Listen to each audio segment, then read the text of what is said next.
Good evening. Hello, hello. Good evening or morning or something or whatever time it is in general. Um, it is time that I, um, I'm gonna continue working on our solo Pilgrims Traverse clear. I think I'm gonna have to put Pilgrim's potions on our hotbar somewhere. I might not need it for this floor set, but we'll need them at some point. So it'd be better to have them somewhere than nowhere. I think I could remove return from the bar and put them there. That might be... Maybe I'll just replace my, I could replace the strength pots with them if we need to. But yeah, don't worry. I've done insufficient prep work, so after we get through the first 10 floors here, I'm going to have to read through everything for the next one. Mimics can show up as gold chests now.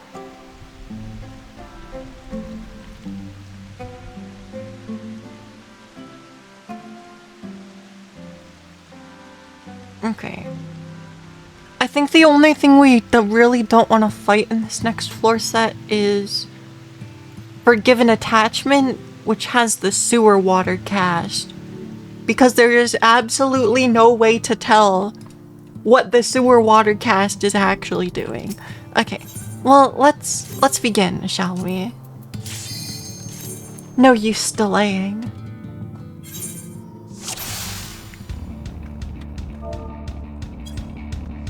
But yeah, this is where the dungeon starts to get a lot more serious about killing you, so we will have to use caution here. This room has no enemies, which means there could be a chameleon in here. Yeah, so this floor set has invisible enemies that are they're there. Whoa. Oh, I wasn't overcapped on that. They certainly are there.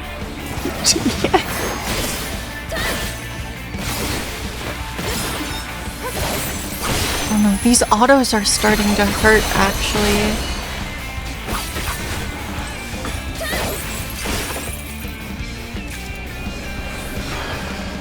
Am I going to need Pilgrim's potions just to get through autos? That's not ideal. Okay. Because that was like a scary amount of damage from autos, actually.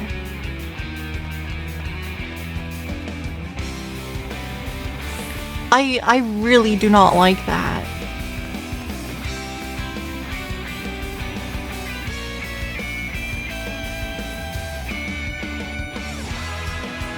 No. It's a point-blank late telegraphed AoE.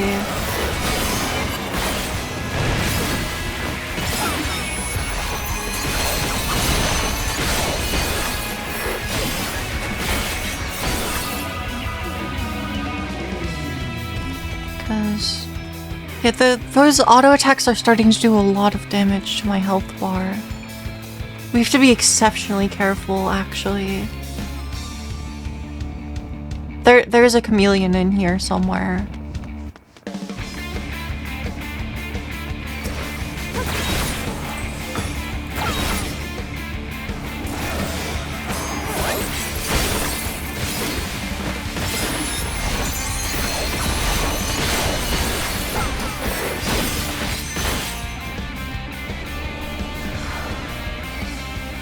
There's another one.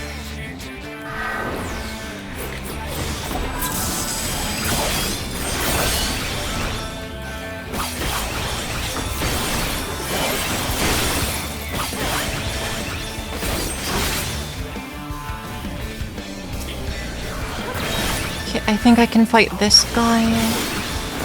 He does a frontal cone.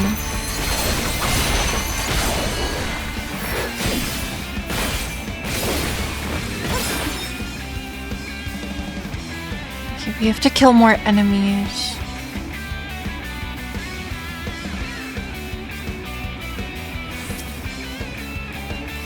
Sorry, I'm gonna have to be a lot more focused through this section in particular. Well, for the rest of the dungeon, really. So, if I'm slow replying to anything that gets said in the chat, my apologies. But we're fighting for our life here now.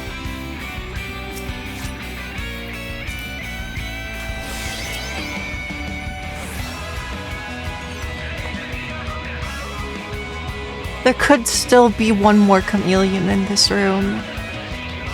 It's possible.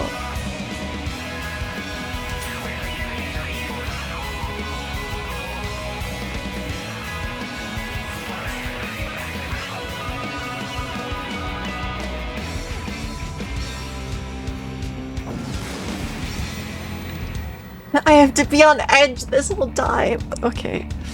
At least until we get through this floor set and there's no more chameleons. I think the chameleons actually exist on the next floor set as well. Oh, that's not good.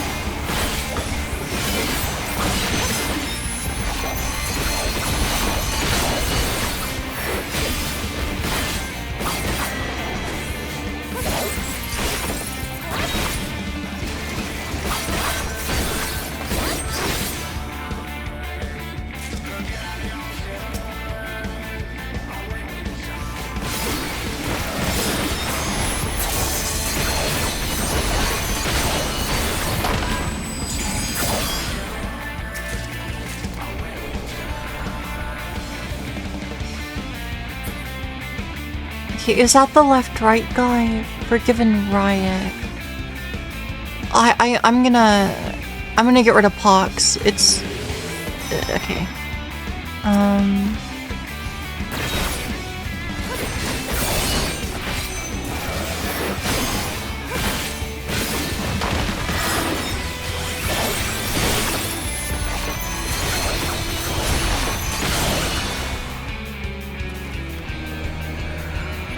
Okay, Forgiven Riot's the left-right guy. He specifically does both, so...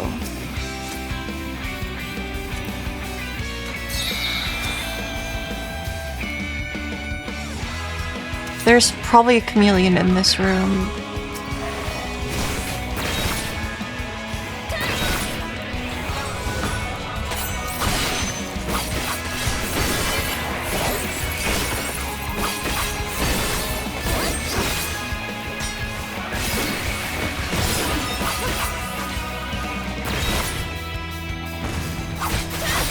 Maybe the autos aren't that bad.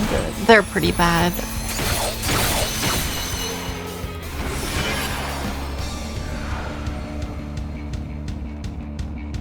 They're really bad, aren't they? What? Oh. What is there? There's just invisible enemies everywhere. I swear. Come on.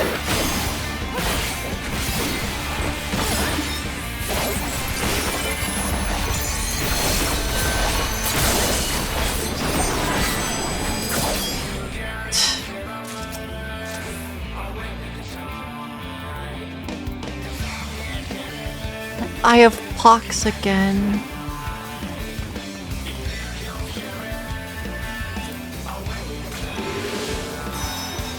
I guess I need to stop. Well, I'm being pinned. I have to open chests to try to get more items to remove the pox status, but the chests can just give me pox. This might be the part of the game where I'm supposed to try to minimize chests that I'm opening. I probably shouldn't open any gold chests without my 2-minute up, because I cannot afford to keep getting the pox status. We can only cleanse it once more. Okay, I'm gonna fight this guy. He's kinda scary, but I think it's fine.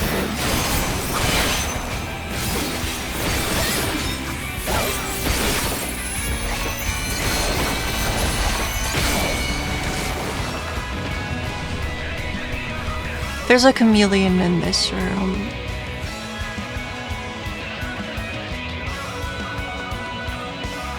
Where is it? Where's the chameleon? I know you're here somewhere. Okay, well, I guess it's not. I guess I'm crazy. Just gonna be imagining enemies everywhere. Because if I don't, we're gonna get killed. I really want to open the chests. I want to open them so badly. It hurts my soul that everything's a mimic now. We're gonna fight the cliff mole. That guy is an easy kill for us.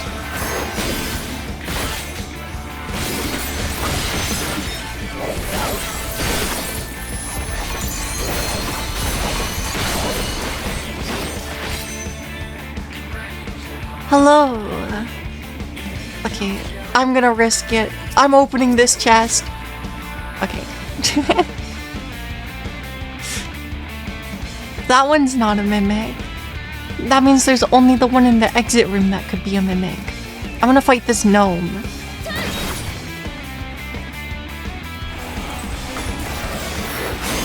Get away.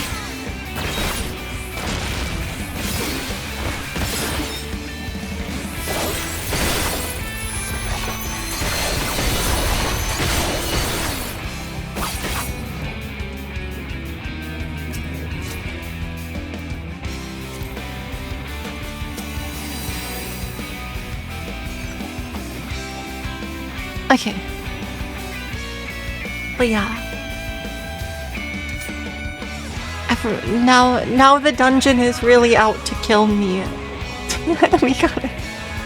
we gotta be so careful. There's probably still a chameleon in this room. I don't know where it is, but it's probably in here.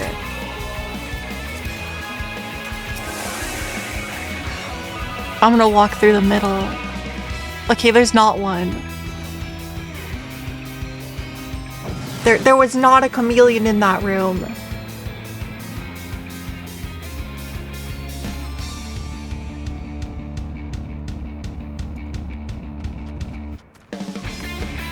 Okay, this surely can't be a mimic. Okay. It's not.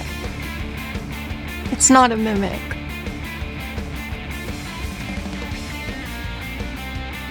Okay, I hate this room. Let's fight the gnome.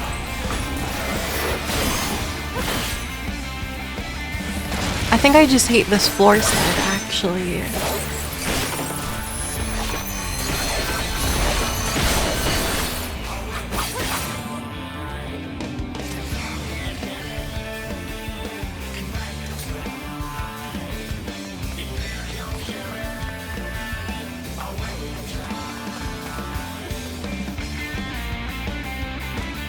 It does not appear that there is a chameleon here, so I'm gonna risk opening this bomb.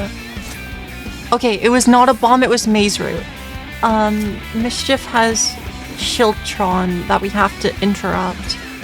Otherwise, it just did that hammer throw move, which is easy to dodge.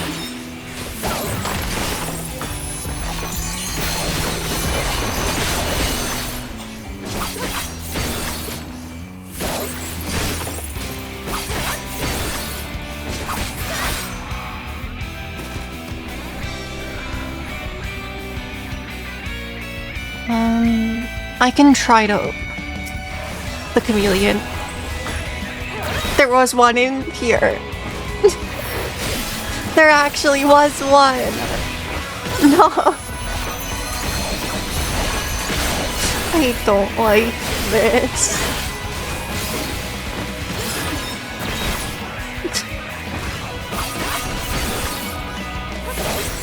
Oh god, the chameleon does so much damage to me. It's really sketchy.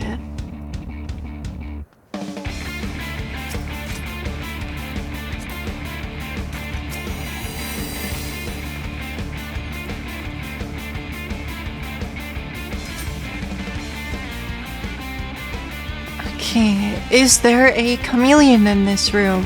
I found it. There sure is.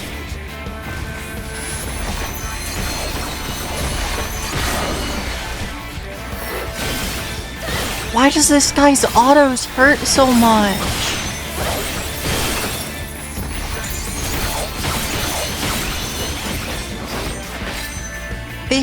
They actually deal so much damage. Cool. I'll give it a try.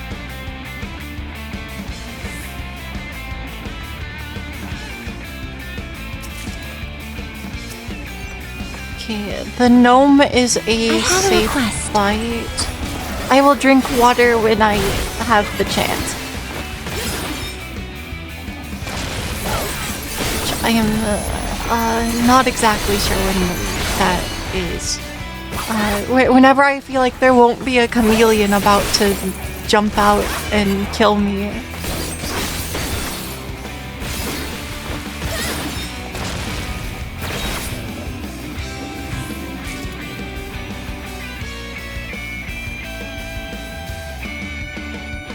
Okay, there's the left-right guy.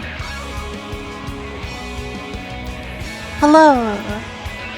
Okay, I think I can drink some water in this hallway.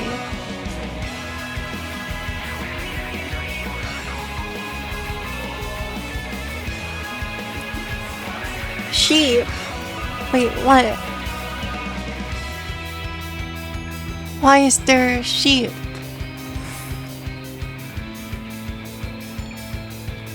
Oh, I'm... okay. Genuinely, I maybe have to do this.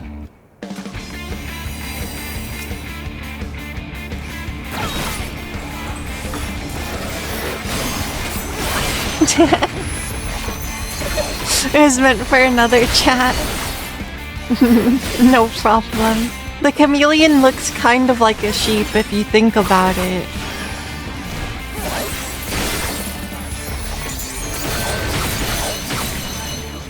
Pain.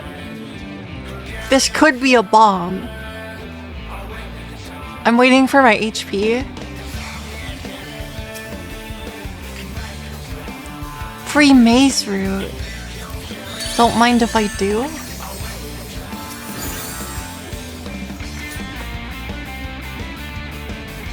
This will help me not die to chameleons on this specific floor.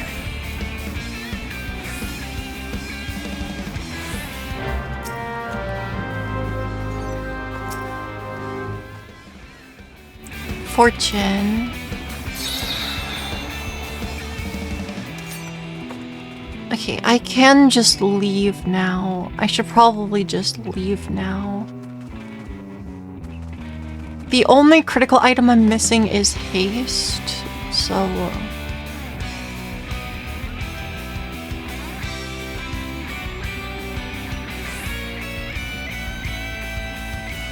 Wait, what?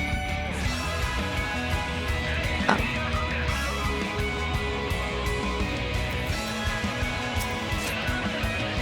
Okay, now I have my Pomander of Haste.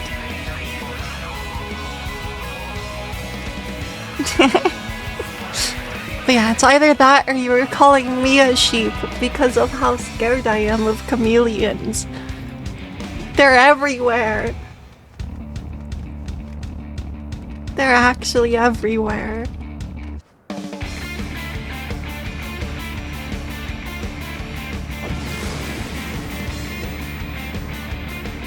Their eyes freak you out?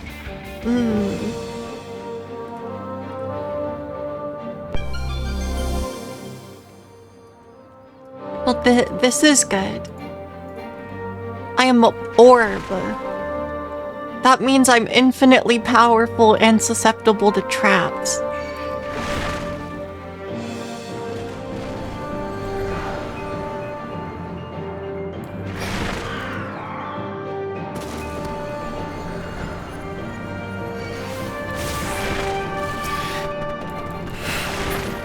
What does the grudge do? Late telegraphed frontal line AoE, cannot LOS.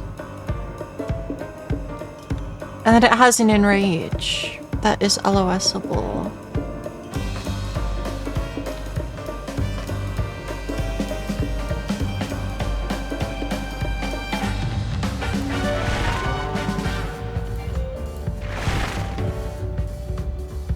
Okay. I might as well full explore the floor here.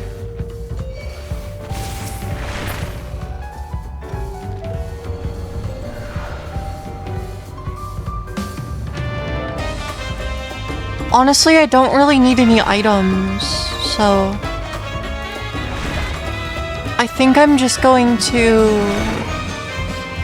Well, like, okay, I could use Pomander of Purity, but like, yeah. I don't know if we really need to hunt for them. There was still a chameleon in here.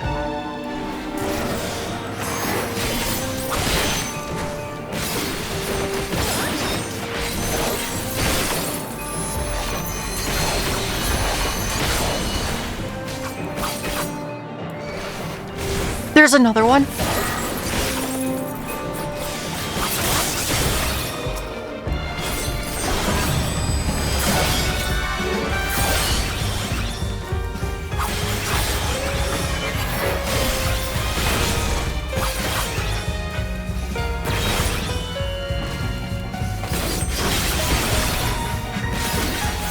I almost died. Okay. Oh, I make poor decisions. I'm gonna get the pox status for 10 minutes. No.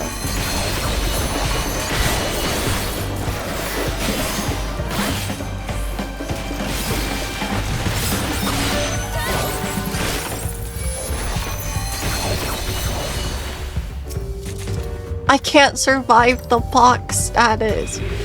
I need to stop opening boxes. No, I can't kill them fast enough. When will I learn that my actions have consequences? The next time I open a chest and it's a mimic and then I'm just stuck with a poison for 10 minutes. That's when I'll learn. Okay, that's the enemy we don't want to fight. That, like, snail guy.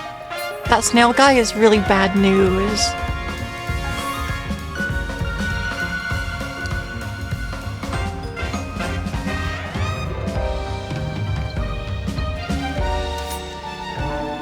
Okay. Oh wait, there might not be any more chameleons. It says floors 61 to 64. There might not be any more chameleons.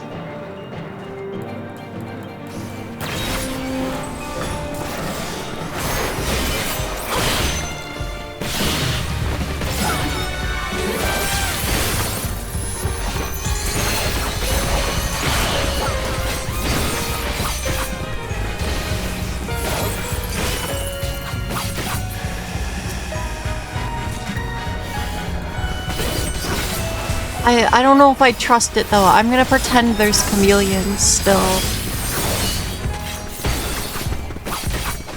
I can't stun this guy. Might be a problem. Okay, no, we're fine.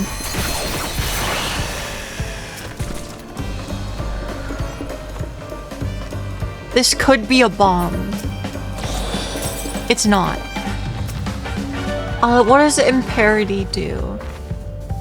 Late telegraphed room-wide plus shaped AoE. Okay, maybe we don't want to fight that guy. Because I don't know how wide of a plus that is. It is line of sightable though.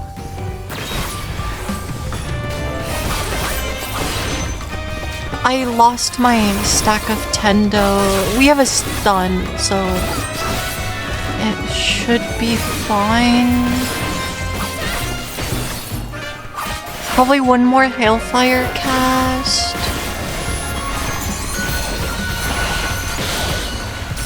Okay. I'm not going in that room.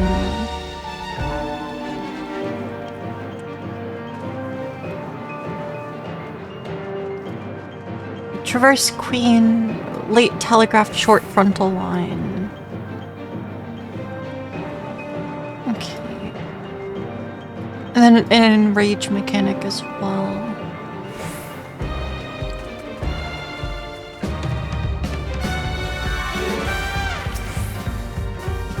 I guess I'm gonna fight another scorpion because they keep walking into me. They just keep approaching me. You're approaching me, are you? I'm not very menacing though. Not as menacing as that enrage cast. Okay. Left right enemy. I'm on your right side. Now I'm on your left side.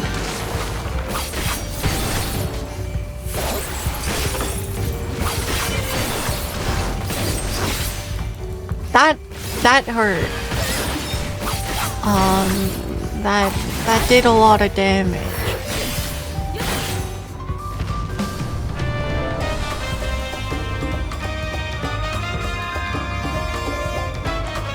The exit's in that room, so we will have to clear out that room.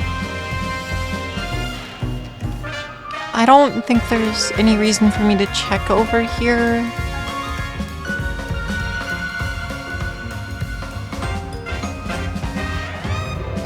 Okay, we're gonna fight the enemies in this room. Starting with the bee.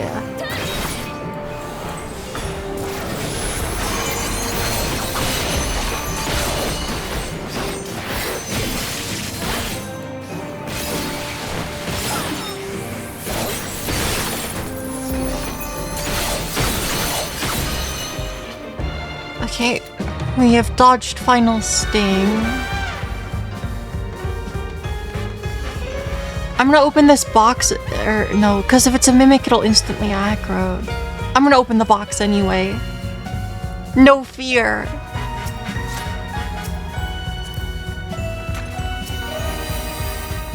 Curses its intuition. You know what, I don't care about the accursed horde, actually. we don't need it.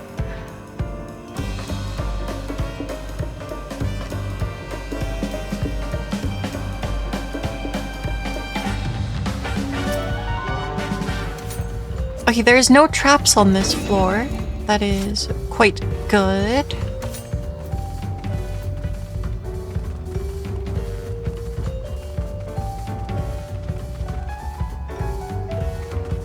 Okay, those are both enemies I do not wish to fight.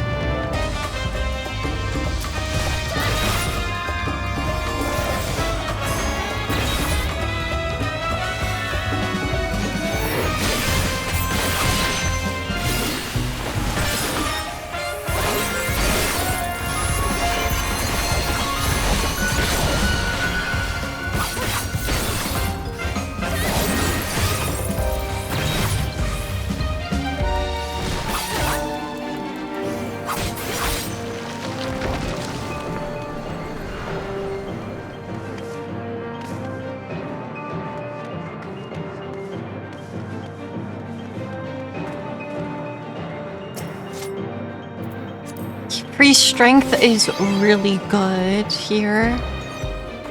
Gives me a chance to kill a mimic if we run into one. Talos.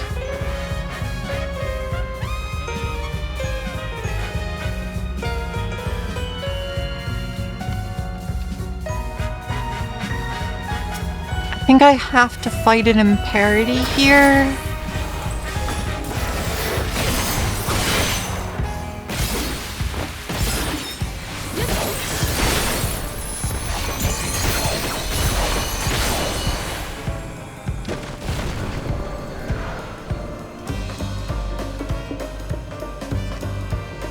The Talos is not approaching yet.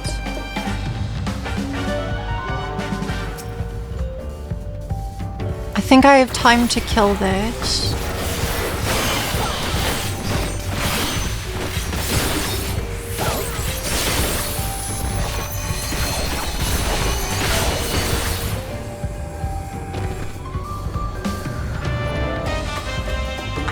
Let me check around the corner.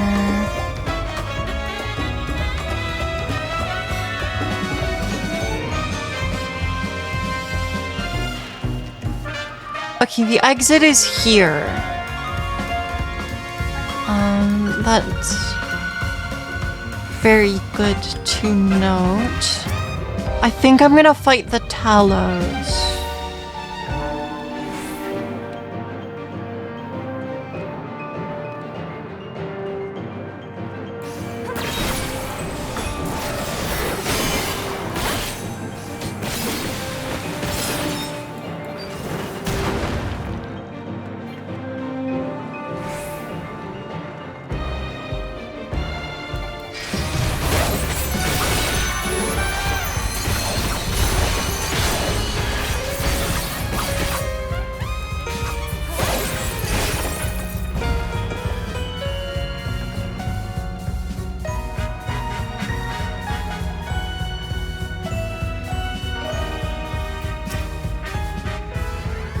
I guess I can fight this. I don't want to.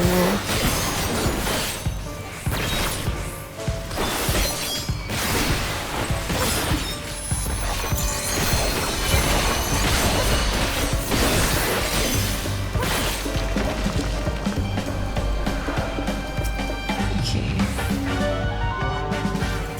They require more blood for the exit to work.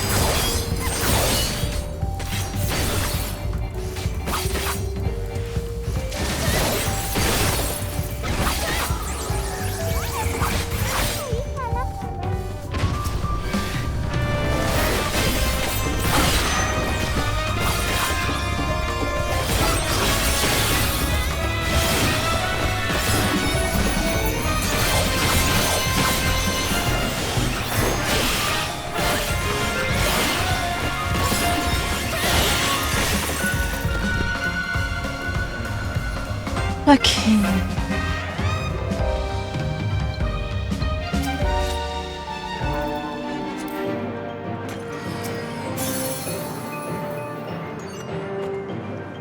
We just need to defeat a couple more enemies.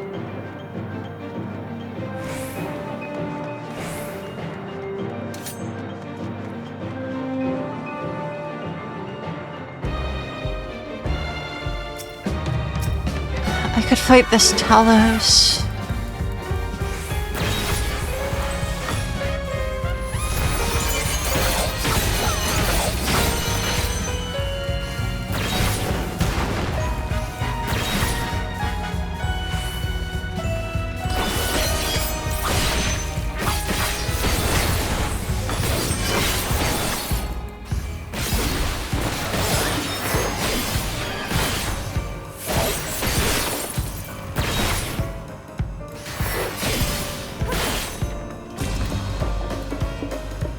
And then we're cleared for leaving the floor.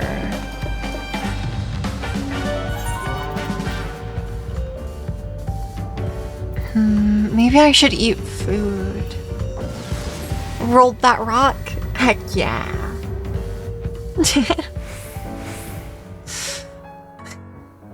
The dungeon wants to kill me very badly.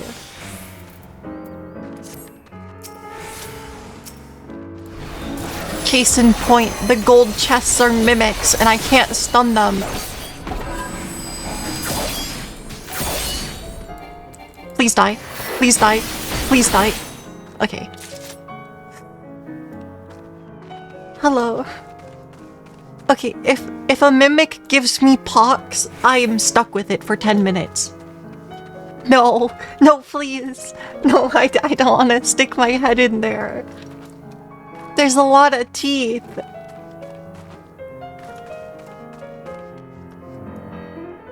What is that guy? I'll have to read it after I fight this.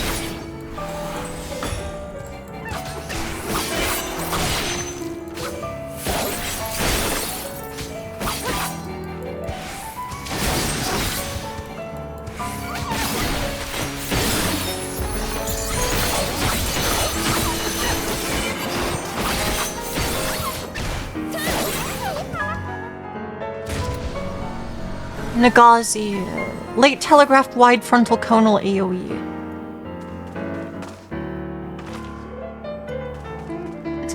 Sad thing about mimics is that they can turn into a lot of different things. Not just the chest, but that's the most typical example. So that's all people know. Unlucky. Galaxy. I'll see the movie on Sunday.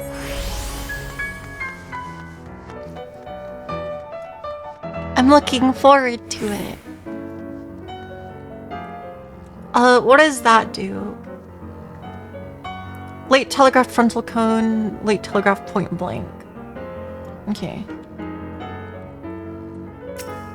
I think we can fight this without it. Yeah. I'll talk about it after I see it. Probably at least a little bit. Get me out of there. Okay.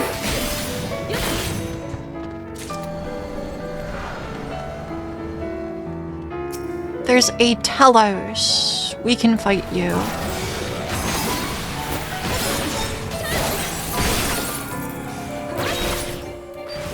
This looks safe.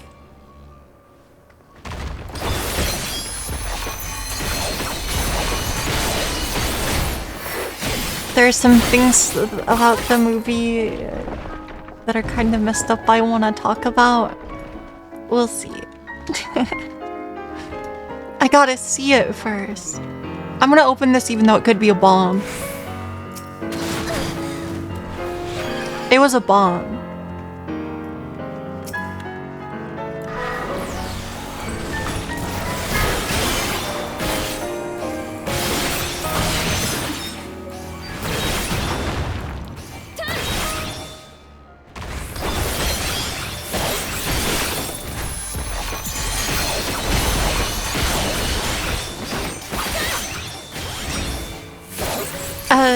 It's because I know exactly what they're going to do. The auto attacks on these floors are actually starting to do a concerning amount of damage to me. So I basically, at this point especially, if at any point there is 2 enemies aggroed on me at the same time, the likelihood of me dying goes up exponentially.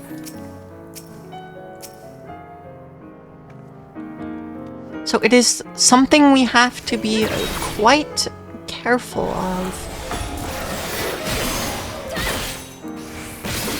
Because they're doing like a concerning amount of damage.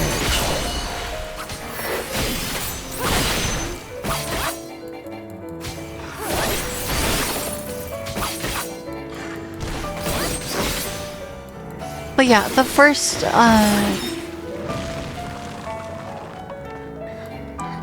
part of this floor set had chameleons that were jump scaring me, and I don't like them.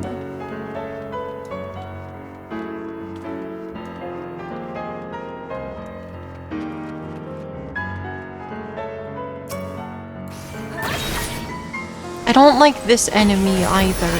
This one's mean.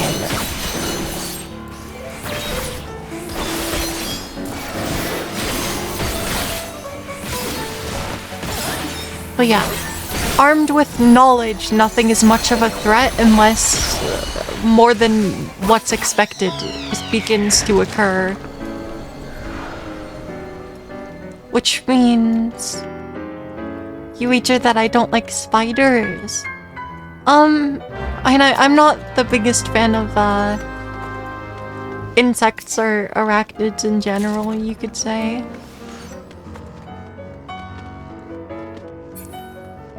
But I don't know, I kinda don't mind them as long as they're not in close proximity to me. Okay, we need to spill more blood for the exit to work.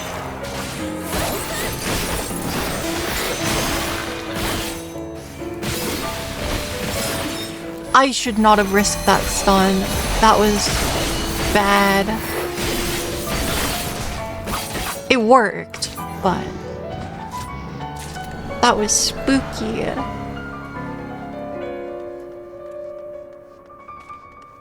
the next floor is free because we found a candle. Hello. I'm in the highly lethal section of the dungeon now. So I have to be paying so much attention.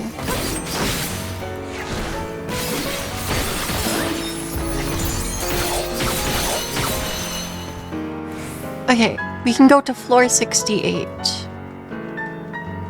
I only have 20 minutes left. Okay, well, we are on pace, but like, I don't like this. Okay.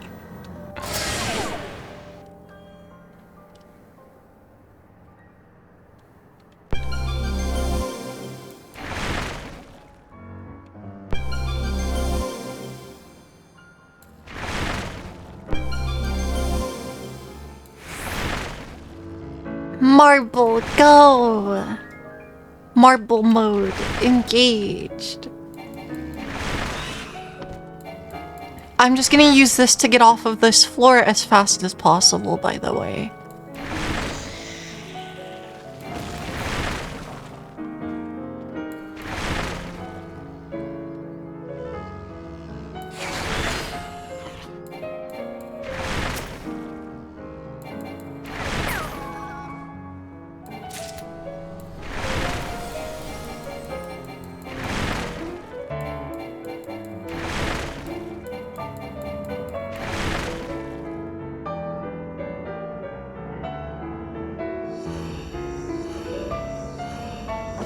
But yeah, it's spooky out here. But luckily I think the jump scare chameleons are gone. I hope.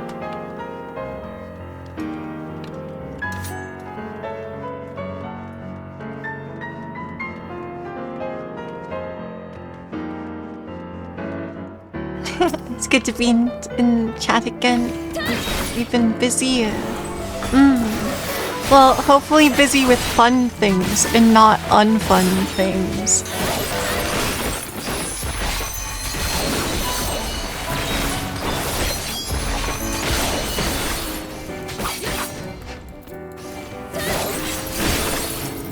Definitely fun stuff.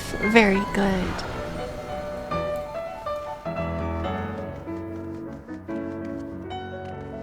Okay, the exit's in here. I'm gonna start just killing all of the enemies that are near us.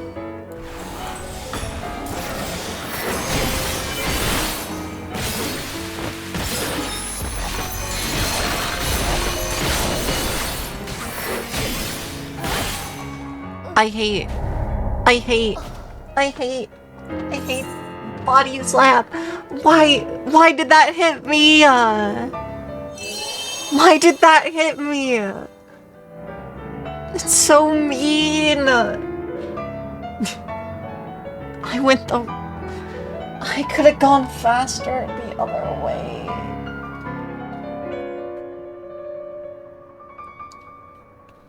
No. What led me to commit illegal activities in this dungeon? Led me to... If we get loot from this dungeon, I can get a hairstyle.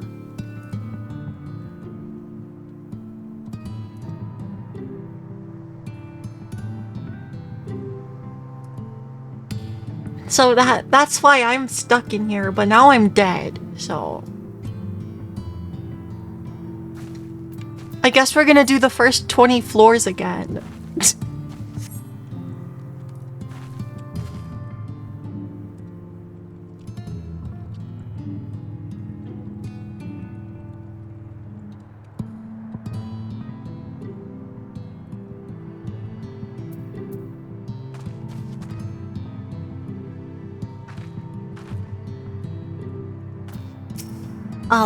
So I guess that's something. Pain.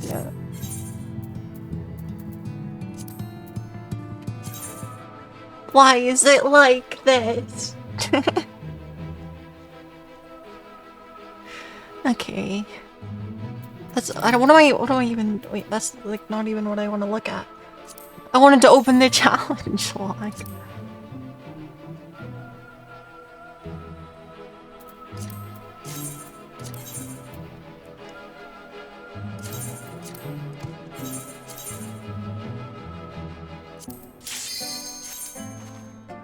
Well, I hope you like seeing the first 30 floors of this dungeon.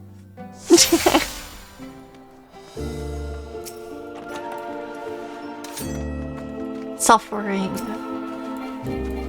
At least now I can talk easier. Yes. I basically like don't even really have to pay attention on these floors.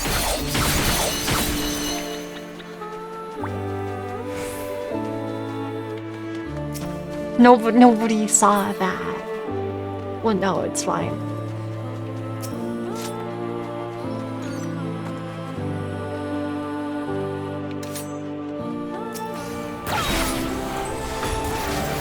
Dang it, we were so close to the boss also.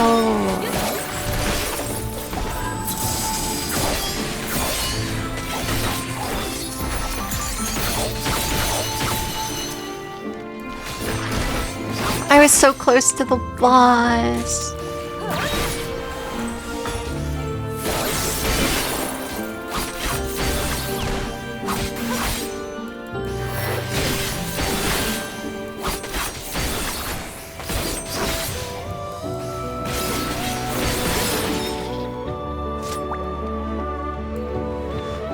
Yeah, I don't know. Maybe I will have to to break up those upper floors even more. Well, no, it's like it doesn't even matter. That was the first 10 floors I was doing today, so.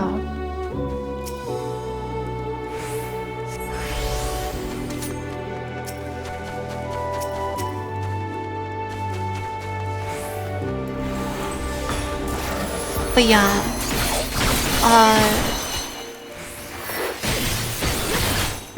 the deep dungeon mostly taketh away. So far it does not really give up. It'd be more difficult if the enemies were randomized. This is true. I mean, to an extent they are, but there's only a specific pool that it pulls from depending on which floor you're on, so. Yeah, at least it's not truly randomized. Otherwise, I would have to genuinely remember, like, what every single enemy that can show up in this dungeon does.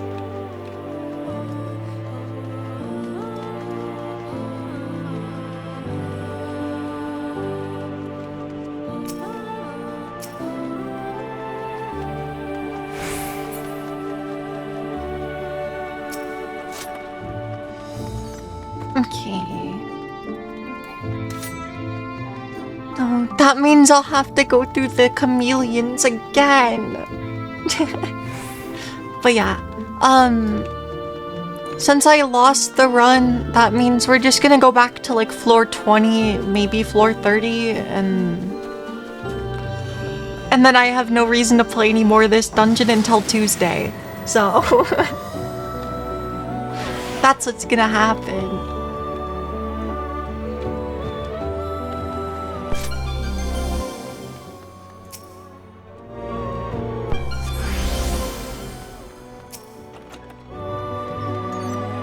Oh, rapid recitation's kinda hype.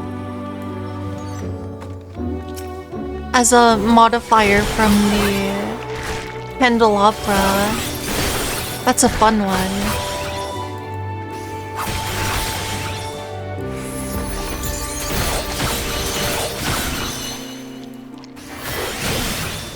Cause it makes our cast speeds like super duper fast.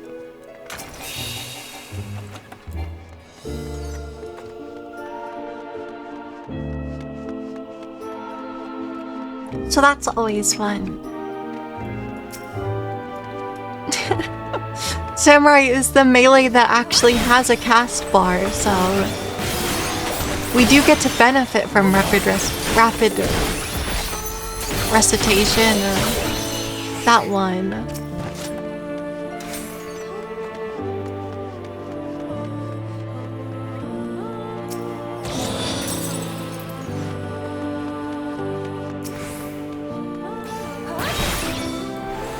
But yeah, I don't know. In terms of going for the full clear of the dungeon, we do kind of have to make it through that floor set without really spending many items. I don't know, because like my personal ideal would be to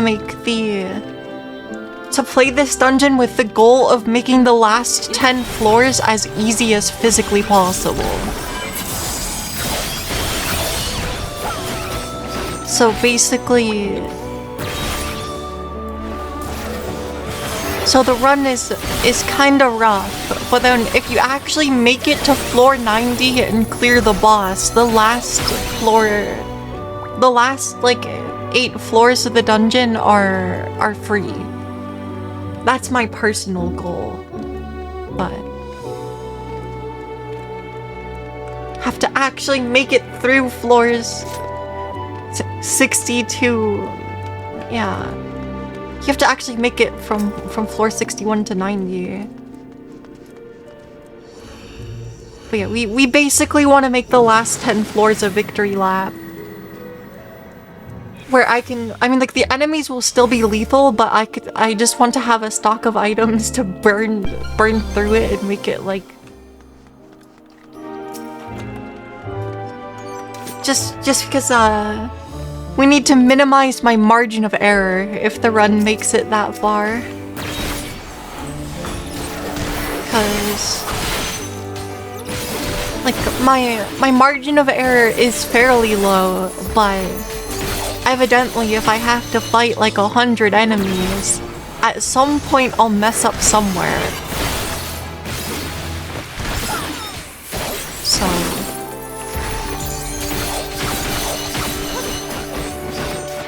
on the later floors, messing up like that results in instant death.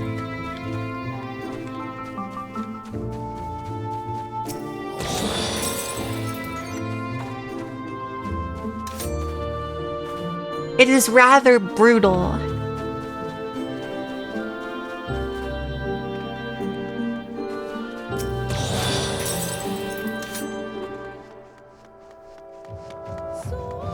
No pressure.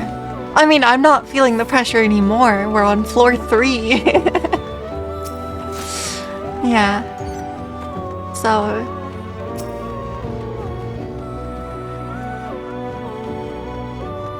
definitely a little bit of nerves, though.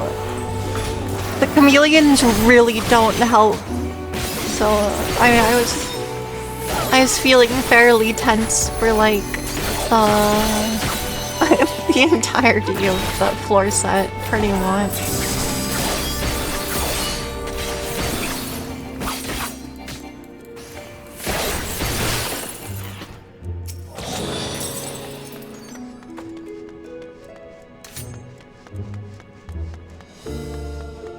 But yeah, the enemies on the later floors are just designed to kill you.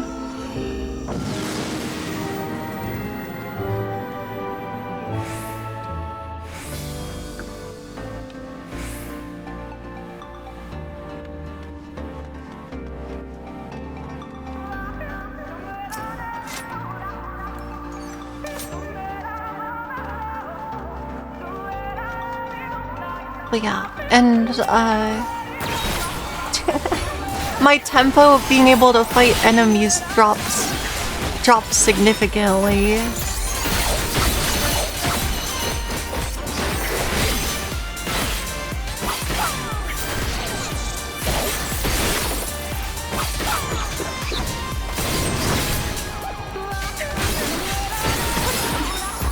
Well,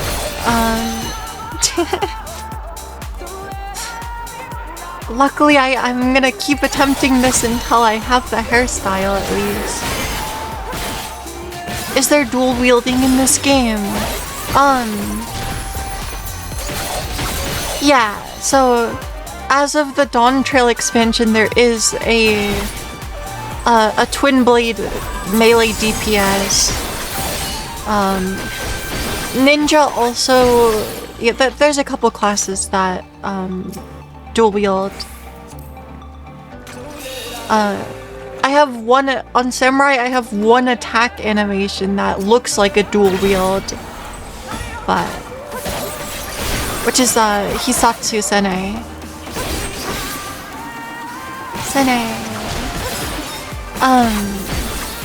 But really, the other weapon that my character is using is the sheath for that animation. It's kind of funny. But yeah, Viper is melee DPS that wields twin swords that can also connect to make a kind of Darth Maul dual blade. Yeah. Okay, I can leave this floor. I need to stop fighting things. But yeah, Ninja dual wields knives as well.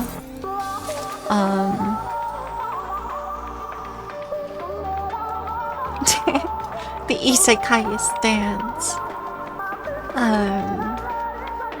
But yeah, Viper is pretty similar to like Monster Hunter dual blades in terms of like animations and stuff. But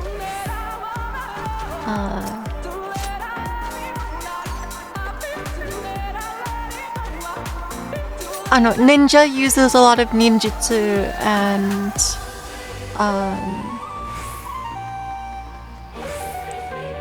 I guess like, yeah, so there's not as much emphasis on the dual wielding part of the kit, but yeah, Ninja's super cool.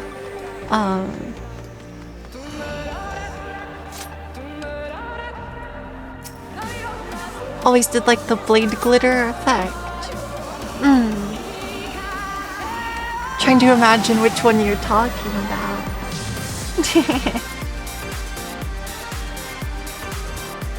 But yeah, Viper is kind of like if you combined dual blades and insect glaive from Monster Hunter.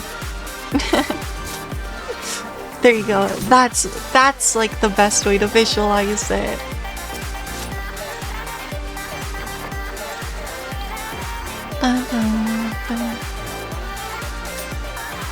Although Viper does not have an insect, very important to note. But yeah, otherwise, let's see.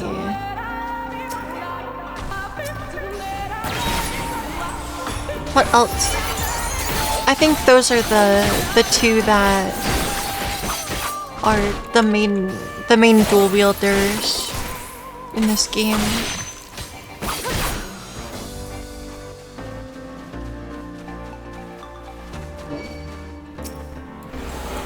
But yeah, Viper,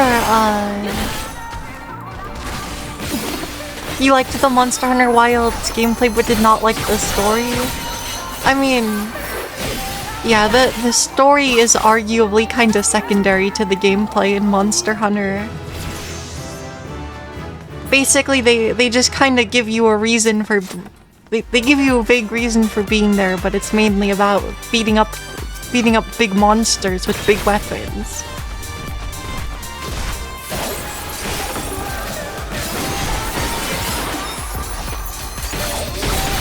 But,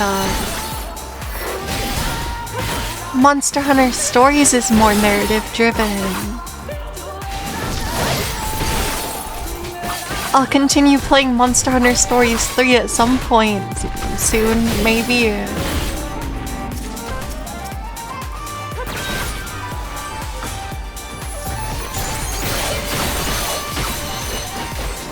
I have so many things I want to play. It's messed up. But yeah, I'm hoping that I beat the giant crab. Yes. Yes, I beat the crab, the hermit crab. And the reward for beating the hermit crab was one of my favorite monsters. So, I'm very happy about that. So, but yeah, I figured out dark tech that let us defeat the hermit crab.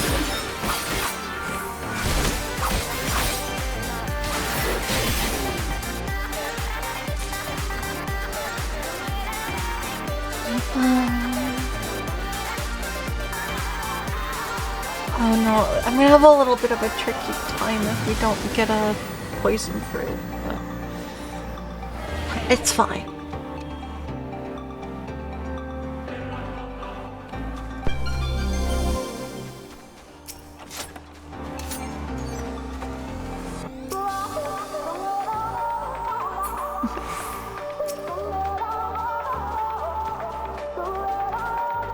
You had ramen today, tonkotsu. That sounds good. But then it gave you a food coma. You're waiting for Gears Ide.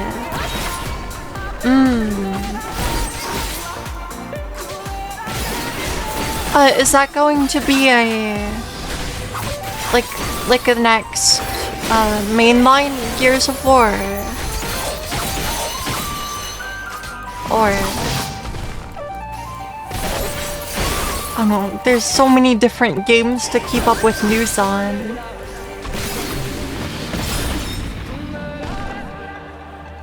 Oh, it's a prequel. But it'll be like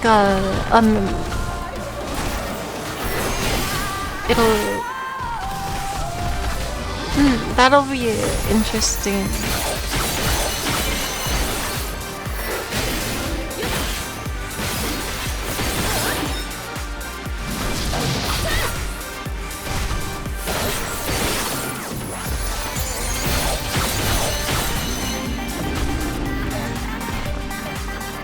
Yeah, maybe I'll have to keep an eye out for that.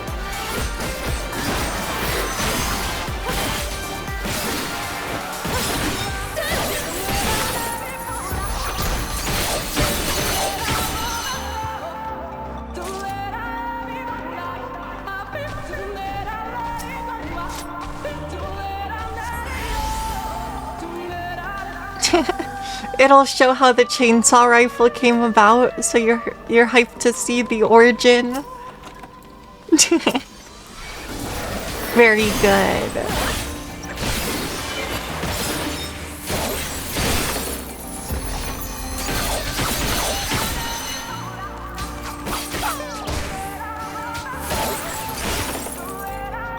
To be fair, that is kind of a crazy weapon. It's like, I don't know, it's not something that you would necessarily expect to be that practical. Me with a chainsaw would never be on your daily bingo card. No, I mean, well, I do enjoy the chainsword and Darktide.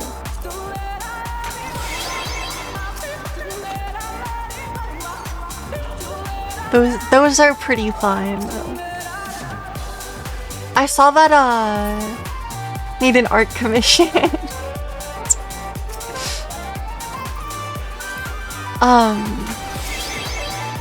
I saw that Darktide added like some kind of like extraction mode or something. I should maybe give it a shot, but I don't know. It's a little bit hard to want to play that game completely by myself that often. But also right now I'm avoiding any FPS game besides Overwatch because today I should learn if I get to actually play in an Overwatch tournament in like a week, so I really hope I get to, but it does not seem very likely. It doesn't feel very likely, but I don't know the real odds. You'd like to see that? I'd like to play it, so hopefully we'll get lucky and my team will actually be picked to be able to play. It sounded like my team captain was gonna start questioning them on some of the judgment of criteria. See my top global widow skills. I mean, yeah, I don't have proof of if I'm actually world class, but I'm arguably pretty good at the game. I seem to do very well as a team player. Yes, that is one thing that I'm confident in. Is that, if I'm listening to a shot caller, I can follow the calls instantly. Like, even if I barely know what's happening. But Overwatch is a game where I know a lot about the macro. Yeah, I don't know. The thing is, I would say I'm probably better as a team player than a solo player. So that's why my rank in Overwatch is like flat. Because like in a team setting, like the teams that I've played on have been up to like a Grandmaster 2 rank of like average player on the team. But like my rank's never been that high. But it's mainly just because like I'm willing to put in the effort to understand the macro strategy going on, and also because I think so let me turn down this very nice piano a little bit. But yeah. Because I think high-level tactics for esports are incredibly interesting. So it's something that I'm bound to want to learn. So like, I don't know, when I play it's just like there's like my intuition is actually like good enough in Overwatch that in a higher level lobby with both teams playing as a team, like if sometimes I can enter the state of being able to perfectly predict like everything that's about to happen. So I'm so bad at okay, button mashing is Ultra Instinct. Not quite, but because it's still easy to throw me off. But if you take the expected tactics against me, and like I have a decent, like, I don't know, it's pretty easy to predict like when a team is going to use like which ultimates they're going to use based on which ones they have. It's pretty easy to tell when they're going to try to use those ultimates, unless like they intentionally try to throw off my predicted tempo. But basically it's possible to enter a game state in Overwatch where it's just like, as long as my team is in control of the tempo, then it's possible to play perfectly for, like, I don't know. Well, not really perfectly, but like, yeah. It's possible to just maintain control of the game and win the map. I mean, I don't necessarily need strategy, but strategy and tactics are important. I like to have them more than I like to not have them. I like the saying, a failure to plan is a plan to fail. The problem is that usually I just don't have the time to set up, or like, I don't know. My problem is that I'm not very good at contingencies. So, like, basically if something starts to go wrong from my plan, I'm pretty bad at recovering it.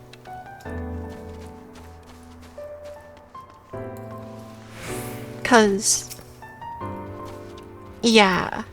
But, I don't know, that was the reason why, yeah, like, I'm kind of bad at adapting to an unpredictable scenario quickly. But like, if it's something that's within, I don't know, if it's something that like I've experienced before and have had time to like think about, then maybe I have a counterplay in my head somewhere. But like, if I get caught completely off guard or like I misplay to ruin the plan, then I get thrown off really badly.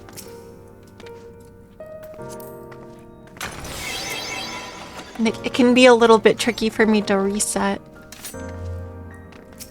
But I don't know, but that's part of the thing, like if I'm on a team, maybe my shot caller can help me reset, get me refocused.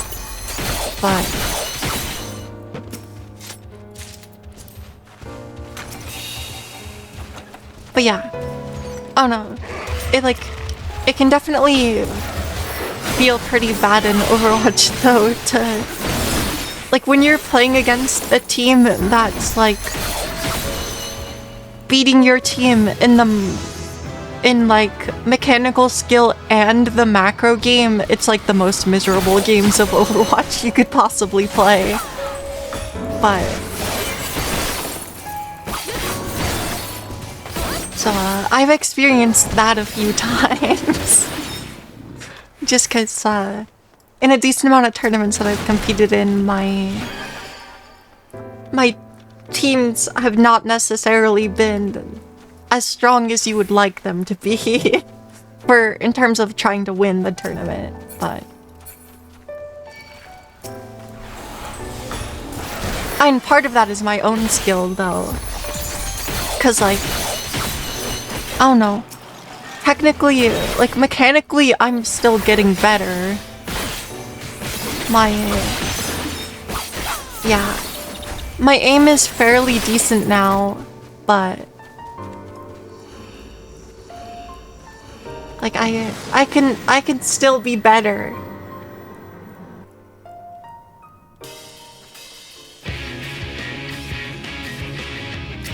The problem is like sometimes I make really weird decisions that don't.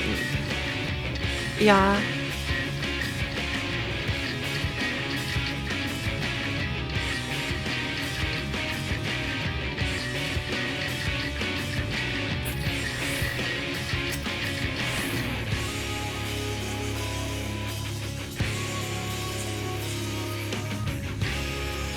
Okay, I have to fight this boss now.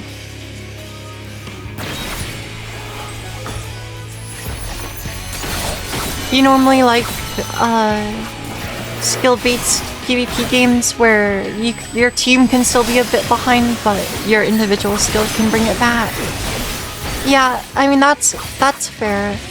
I don't know. I just feel like my individual skill isn't necessarily good enough to pull that off very often.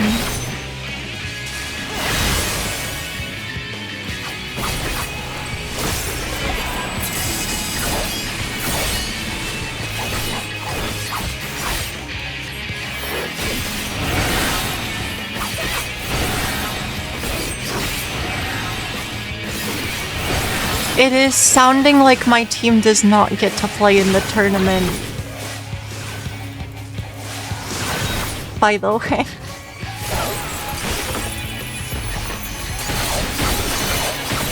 So, we might have gotten outplayed by the tournament rules being scuffed, but I didn't make them. I'm not putting the effort in to try to organize the event like that, so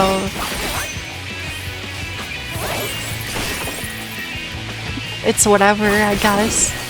That just probably means I dodged a bullet. If what my team captain is saying is true.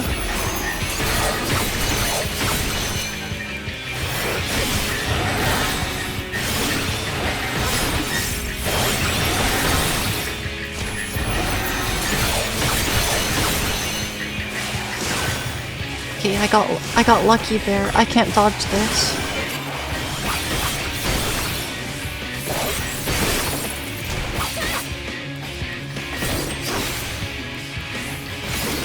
You get a headache in those kinds of tournaments.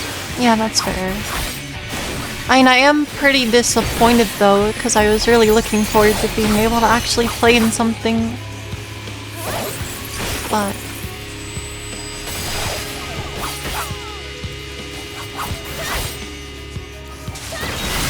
We'll see.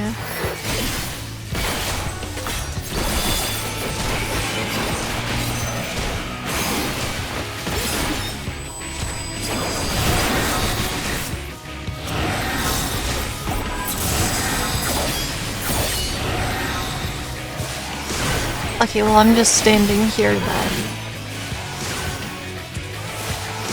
Oh, you get so locked in you forget to breathe? Uh-oh. That doesn't sound good.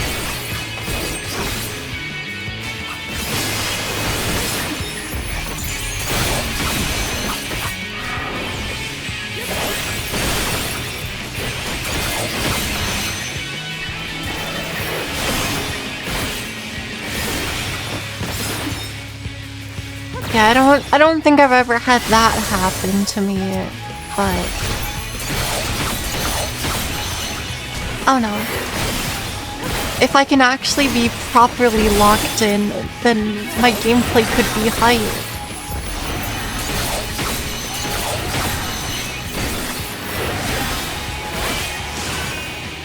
Just from all the Gears of War days where you went to LAN events.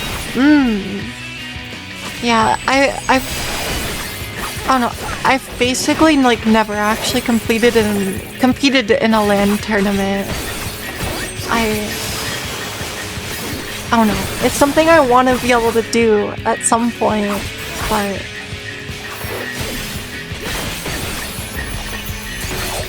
I don't know. I don't know if I'm necessarily good enough at any particular game to make that happen right now.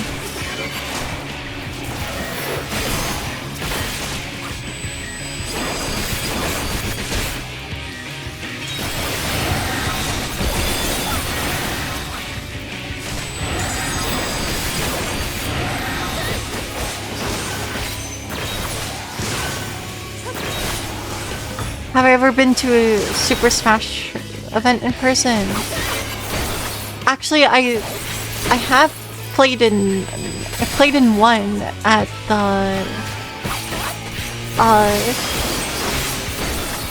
when I was at the Spirit Realm University, but I guess it's not true. I've attempted a couple in-person tournaments. I've just never done very well, but but yeah, because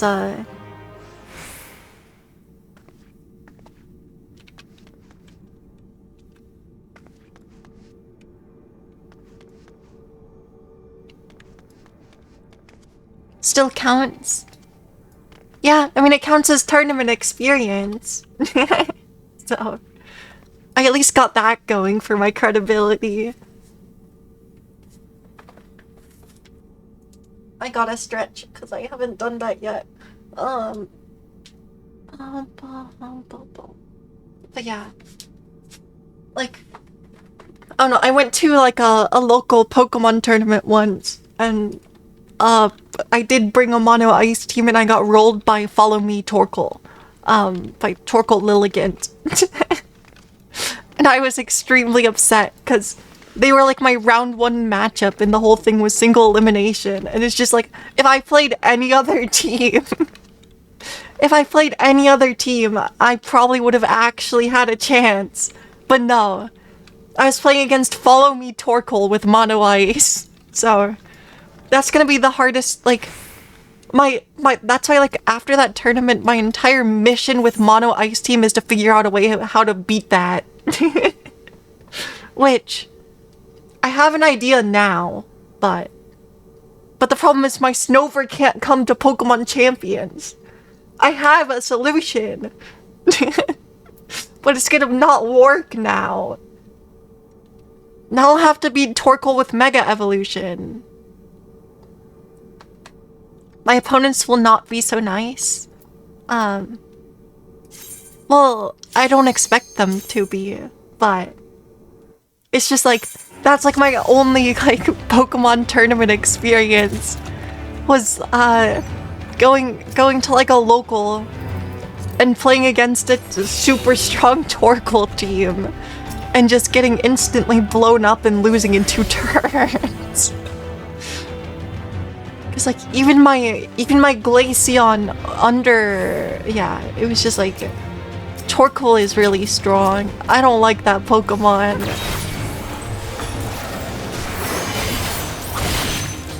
I actually think Torkoal is the #1 enemy of Mono Ice. I'll go that far to say it. Well, probably like any eruption Pokemon is really, but Torkoal is like exceptionally bad because it's a really slow drought Pokemon. So, like, it's super duper hard to win weather against Torkoal. Cause like without the Snover that I built, there is no weather setter that I can lead into a Torkoal team. Which means that I'm not allowed to have snow on turn 1 without a switch in. Or I guess when Champions comes out without Mega Evolution. So like, I think we might not have the worst matchup into Torkoal, but the problem is I have to actually play against more Torkoal teams so I can figure out how to win the weather war against them. Because I have to know when they're going to try to turn off the snow and set sun. Whatever. Torkoal is my arch rival in Pokemon.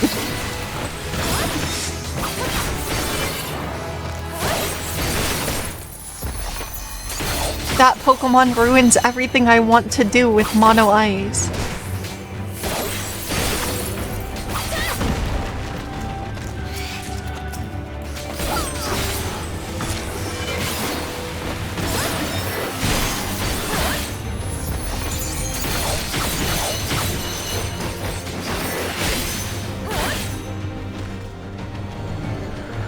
But yeah, I don't know. I'll still try to bring Mono Ice into Champions when it comes out on the 8th. Evidently, I'll be allowed to play it on. Since it seems like I probably don't get to play in this Overwatch tournament. Then I will get to play Pokemon Champions on release day. That's the only upside.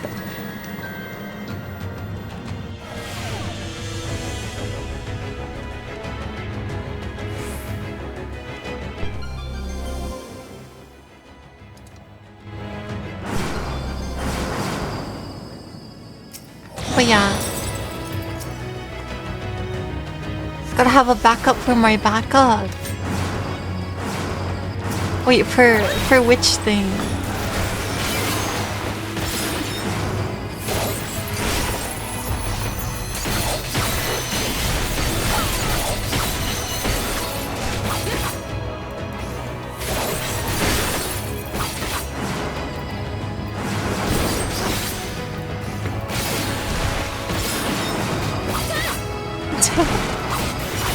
From Overwatch not letting you do competitive stuff to dealing with Torkoal.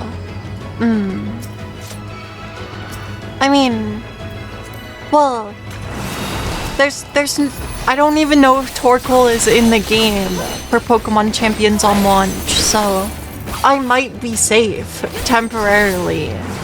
But also not that many people actually run that Pokemon, I think. And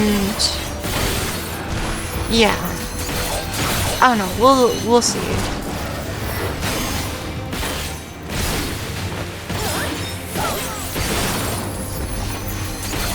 But yeah, most of the time I won't have to play against Torkoal.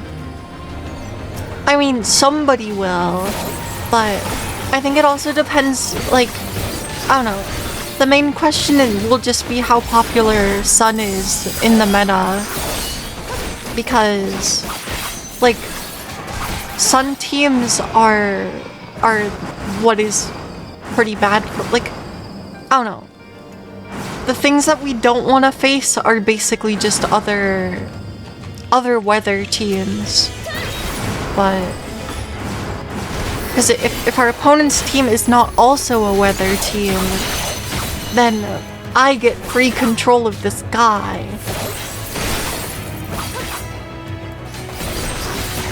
But probably the majority of teams in competitive Pokemon at this point need something to be able to deal with weather. Or they want to use weather themselves. The slowest snow setter I can use that's confirmed to be in Pokemon Champions is Abomasnow. It has base 60 speed. So... But the actual slowest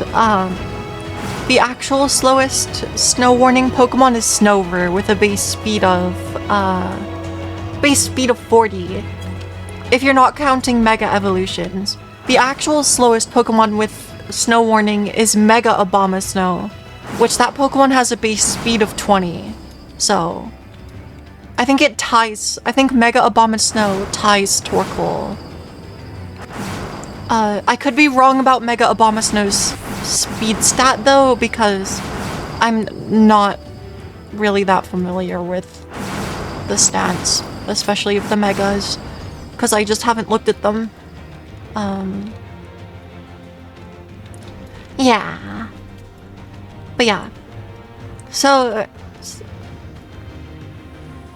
But yeah, I know Mega Abomasnow is really slow. It's slower than Mega Crabominable. I did look at that one's stats and it has like 33 speed. Mega Crabominable does. So.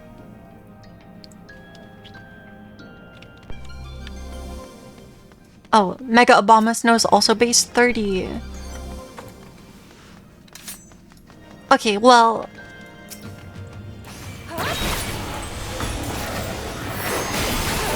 That's fine. But yeah, that's rough still.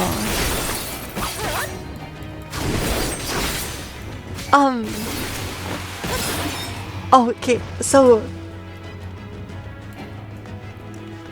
I saw something... Well, yeah, the problem is it's like...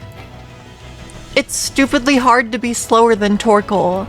Base 20 speed is so slow that, like, yeah. But like, I did find a way to do it. But the problem is I need Snover. And Snover's not going to be in Pokemon Champions on launch because the only pre-evolution in the game is probably Pikachu.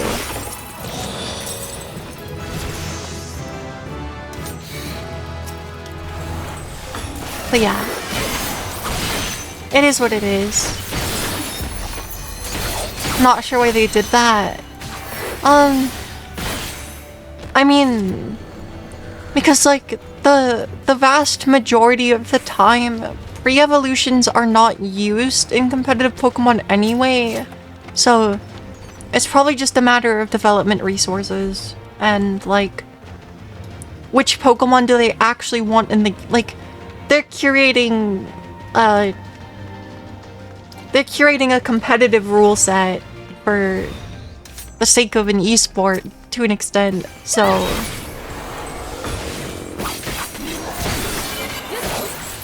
But yeah, it means common Eviolite users are just like not in the game. Eviolite itself might not even be in the game at launch. Held items are kind of a big question mark because like we know Mega Stones will be in the game. Like, I don't even know if held items can get copied from your Pokemon in Pokemon Home into Champions. Like, we really don't know like anything about held items, except for the fact that you can buy them with VP, and some of them will be in the Battle Pass before you can buy them with the VP. So, yeah, we don't exactly know how many how much of the held item pool is actually going to be. Well, no, I mean presumably not, because Um, hopefully that stuff is in the free battle pass and not the premium one. I don't know.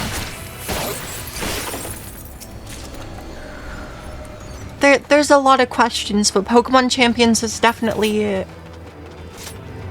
designed in a way to get money from you, considering that without giving them any money, you can only have 30 Pokemon.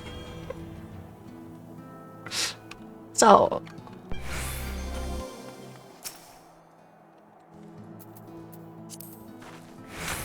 if you give them like $7 for the starter pack, you can have 80 Pokemon.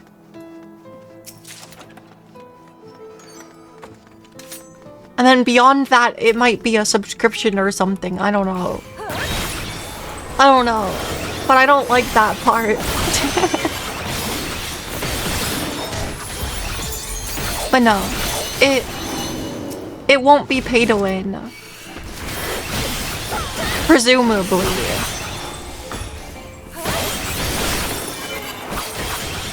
But there is definitely going to be an element of pay to progress faster.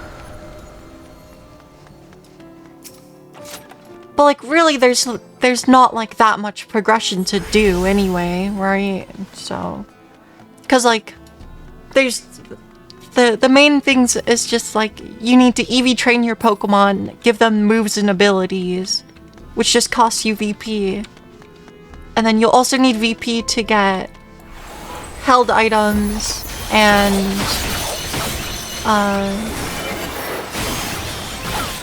yeah. So like I don't know. So like if that stuff is locked in the battle pass, the paid battle pass for some reason, then it would be pay to access these things faster. But the other question is just like if you have the quantum entangled Pokemon from Pokemon Home, then like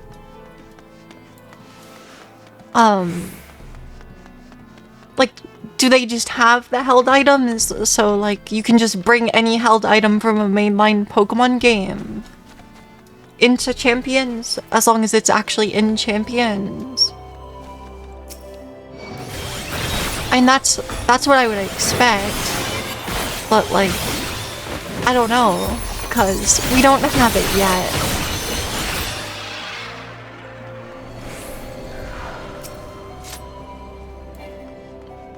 But yeah, I don't know.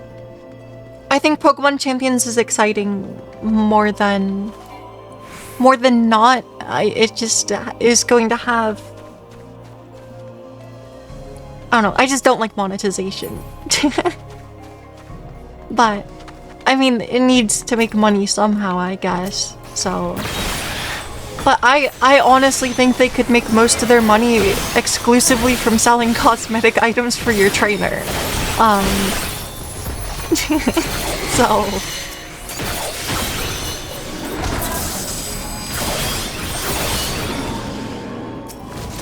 like, in my personal opinion, they have... yeah, in my personal opinion, the box slots should not be that limited, or should also be buyable with VP.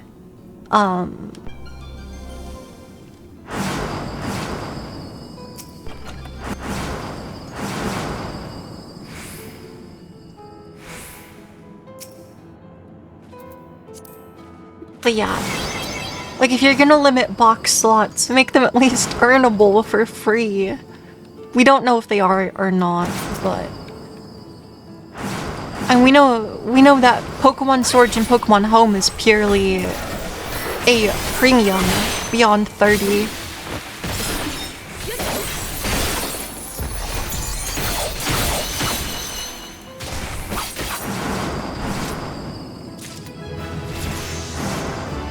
But yeah. I don't know. I'm excited for Champions anyway. even if they are going to steal at least $7 from me in order to get the starter pack and have 80 box slots by default and all the tickets, but yeah. I don't know if they'll get much more money from me than that. It depends on how much I decide to play. Supporting the devs. Yeah. We need Pokemon Winds and Waves to be hype.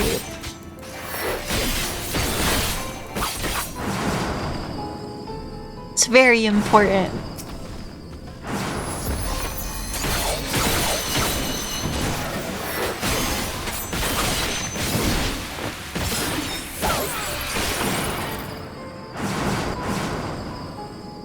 So, and like for the competitive scene of Pokemon, I think Champions is probably a good thing, even though I don't know very much about the Pokemon competitive scene. So,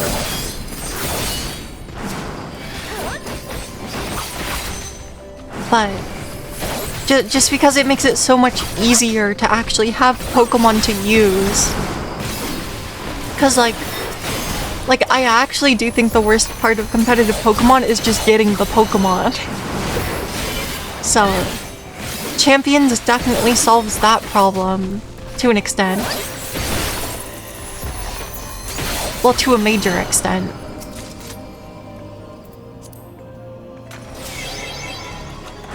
But I mean, you still have to roll the Pokemon you want from the gacha if you're not bringing them in from a mainline game in Pokemon Home.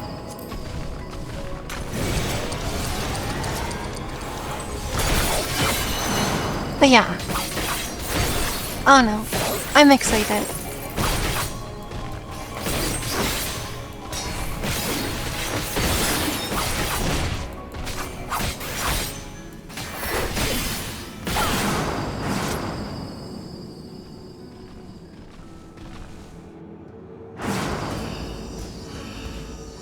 I mean, I know, like, Pokemon Showdown will still have its place as probably the better place for testing things out, because testing Pokemon teams on Showdown doesn't cost you anything, where in Champions it'll still cost you VP, but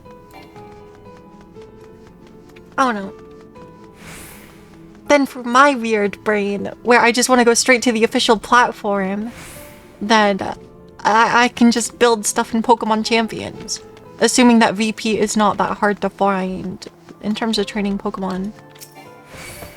You wonder how the balance will be when the game releases. Yeah, I mean, the balance pretty much just depends on which Pokemon are playable, right? So, which I think the answer to that is like probably the majority of the cast from Legends CA. Just because the first gimmick that they're running is Mega Evolution, and they want to include all the new ones, so basically anything with a Mega Evolution in Legends CA has decent odds of being in pretty early, but maybe the legendaries and stuff will not be in on release. I don't know. I do not know. But I do know that I will get to use Mega Frostlass, and that Pokemon's kinda awesome.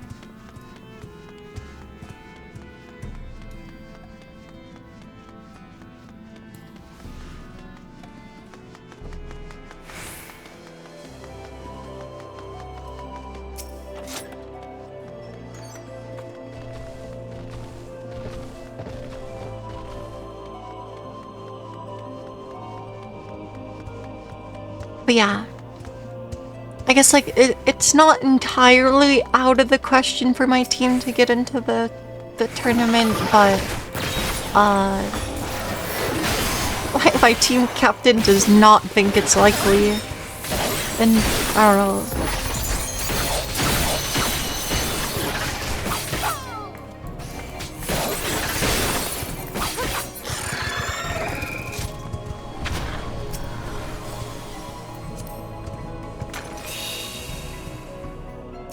But yeah. We'll figure out Pokemon champions on...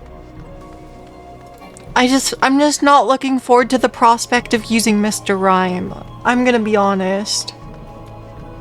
Like, I understand that I need that Pokemon for my Mono Ice team, but like, I really don't want to use him. I really do not want to use Mr. Rhyme. I'm not a fan.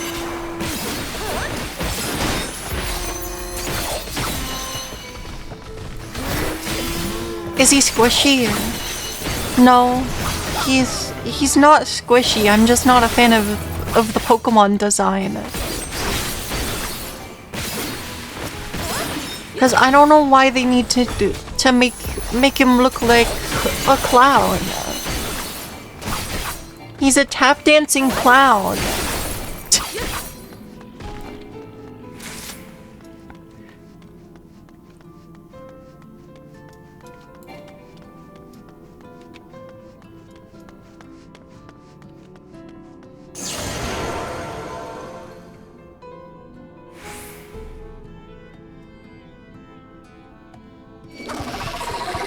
Uh-oh.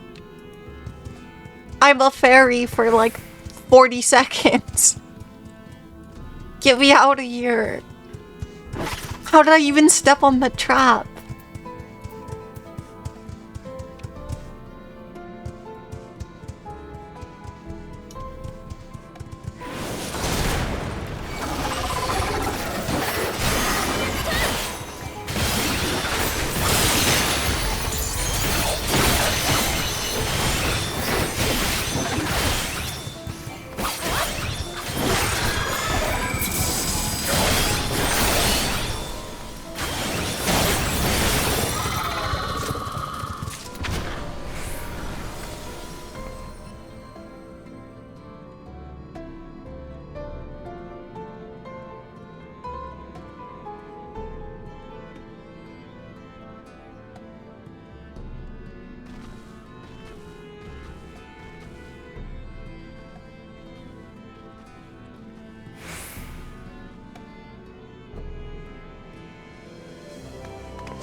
Okay.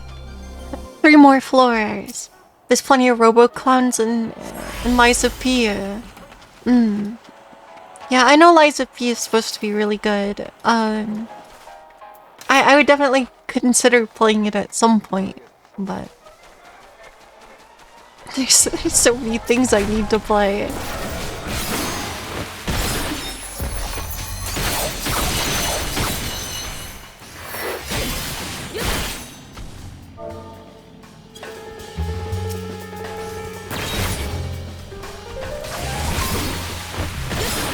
It's a good game to play during the winter.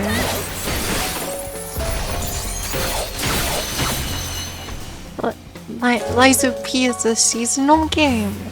What?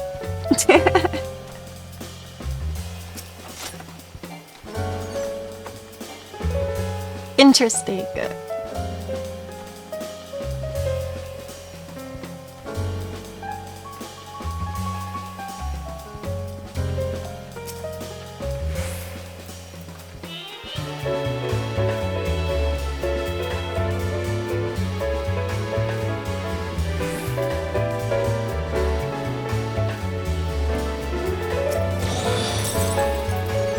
I like this song a lot. The theme of it makes it good for the winter. RTS and Dark Souls games are what you would play during the winter. Interesting.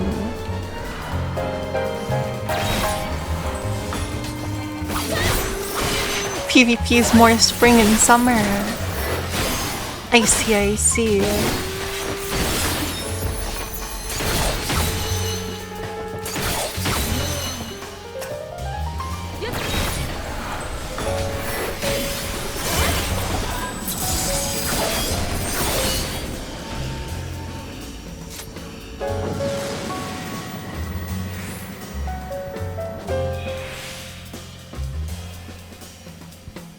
Bum, bum.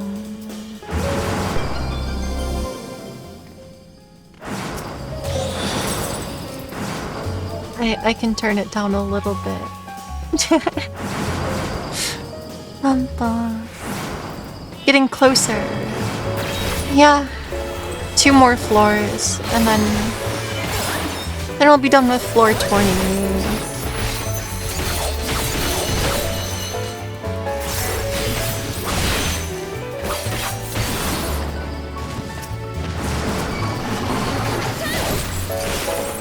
Uh-oh. I don't really want both of these things.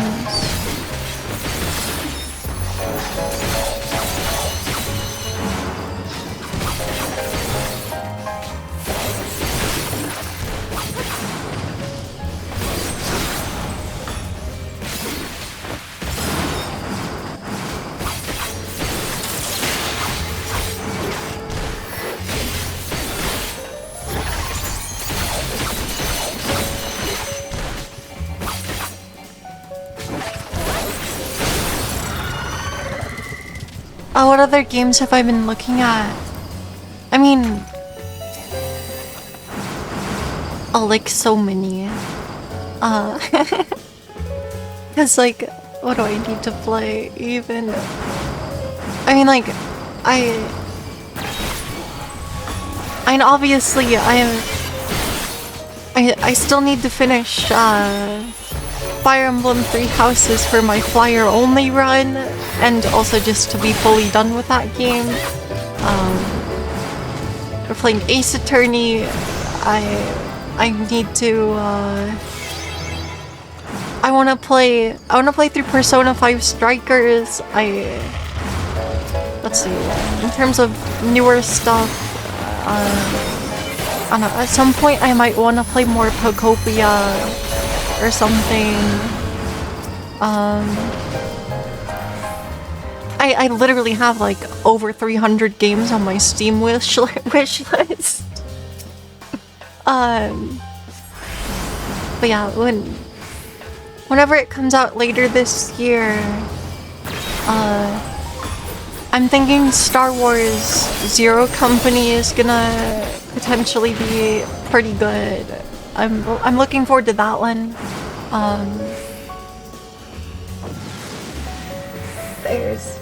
There's so many things I've like put on my wish list and kind of forgot about because they're announced like so early. Yeah. XCOM Star Wars. So yeah, Zero Company is something I'm looking forward to.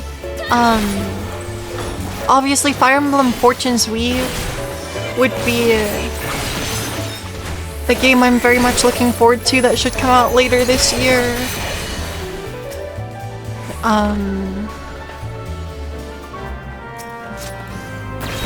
Trying to think of other things that have been announced that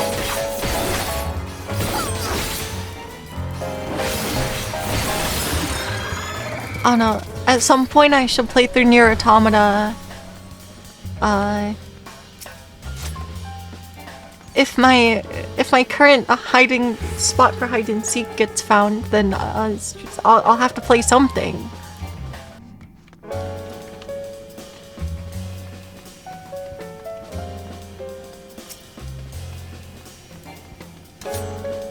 Although, who knows? Nobody knows what that would be yet. Let's see. But yeah, Persona 5 Tactica is also on my list. I don't know. I've played like the first like 2 or 3 hours of that game. if I play that one on stream, I'll probably restart it, but I have like the first like 2 hours of that game on YouTube, maybe. I think. Presumably I actually uploaded that stuff and had it post properly. I realized I never double checked if those videos actually like went public properly, but it's fine. Not important. Not important now. But yeah, technically I never finished Tactical Breach Wizards. That game's really good.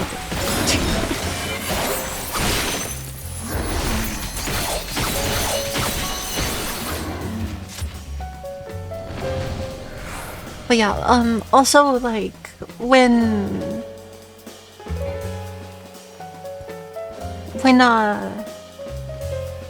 another one is when the second part of the first Trails game remake comes out, I might try to play that one.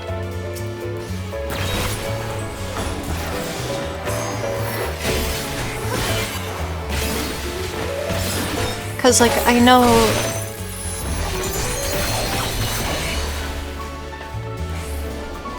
like trails, is it like Trails Through the Sky?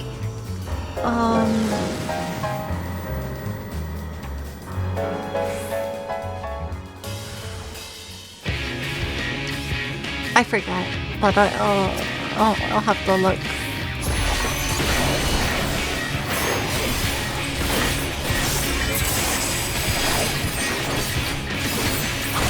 But yeah, there's a lot of games on my Steam wishlist that I would like to play eventually. I just kinda... I don't know how I'm supposed to get to all of the games. There's so many.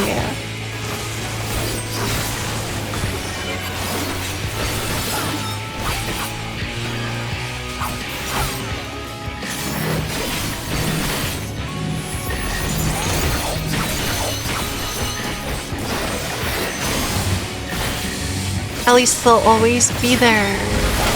Yeah, but also new things will keep releasing that I want to play.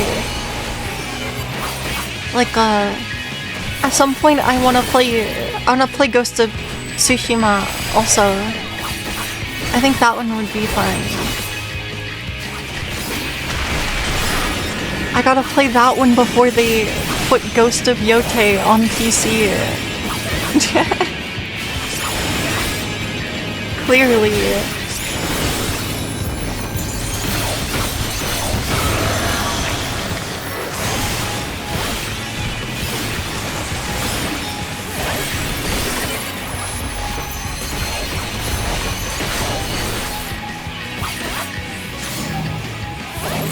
Well, I don't know.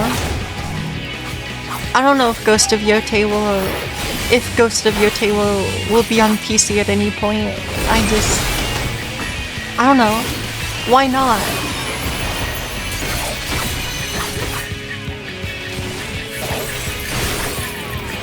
Or did Sony decide they didn't like putting their game on Steam?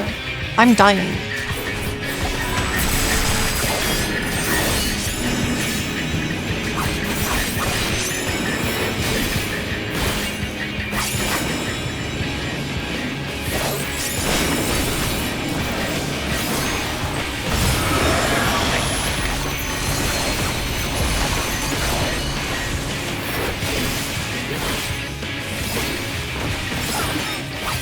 Why is my health bar so sad?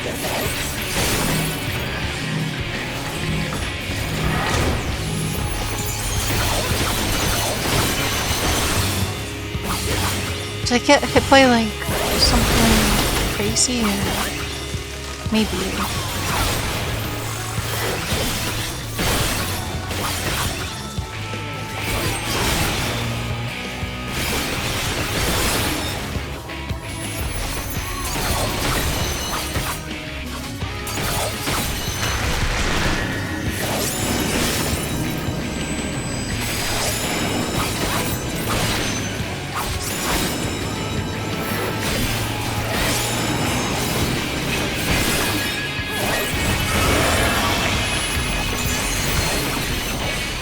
Okay.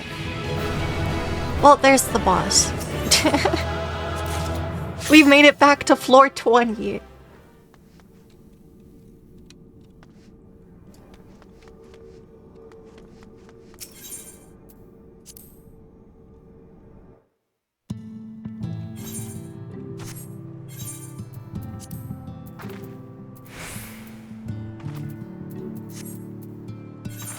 So there's my challenge log thing done. So we have 70 luminous oils. I only need 29 more. Pain. I had a request. So that's like 2 more weeks of making it to floor 50. Okay, I can drink some water and start. Cool. I'll give it a try.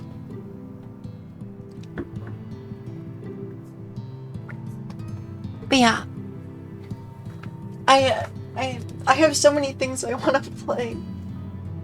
And I just like keep adding more to the list. Or like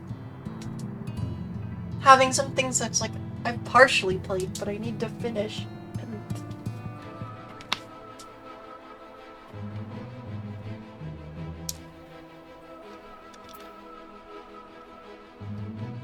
Have I ever heard of Tainted Grail Fall of Avalon?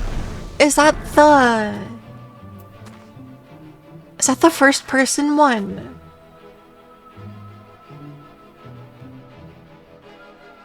Wait. Is that game first person?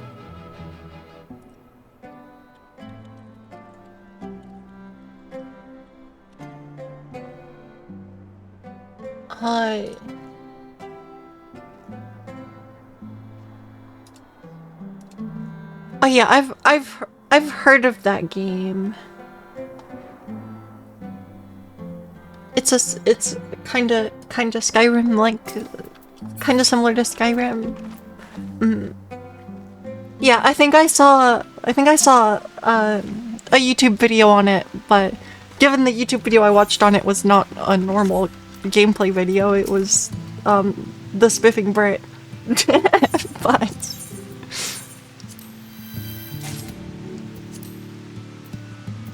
good music, good RPG, and dialogue checks.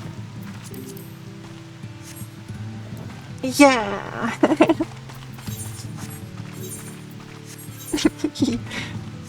He sure does.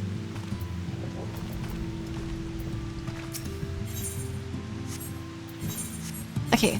I opened the thing and it gave me nothing, and then I'm still 29 short. You're actually gonna do a Skyrim VR playthrough with mods?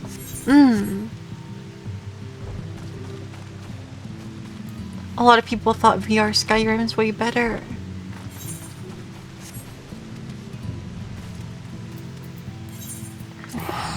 Yeah, that seems interesting.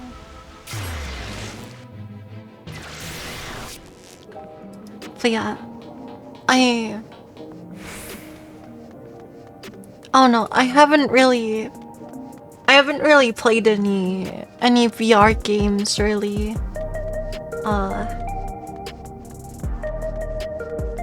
Cause I kind of don't really have access to hardware for that at the moment. But not very popular at the moment.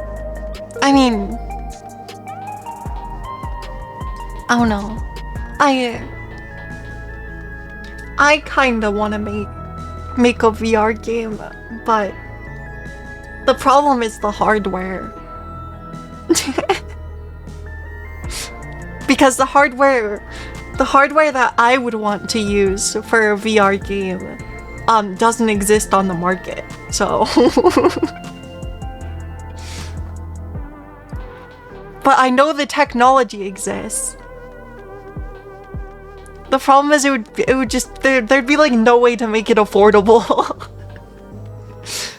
There'd be like no way to make it affordable. Does it exist in the black market? No. I don't think so. I think it's just the company. Okay, so like basically the idea would be we want to start approaching the level of tech that like the game in Ready Player One, the novel / movie has. So which like it wouldn't be like exact, but like I don't know. Okay, so here's the pieces. You would need a VR headset.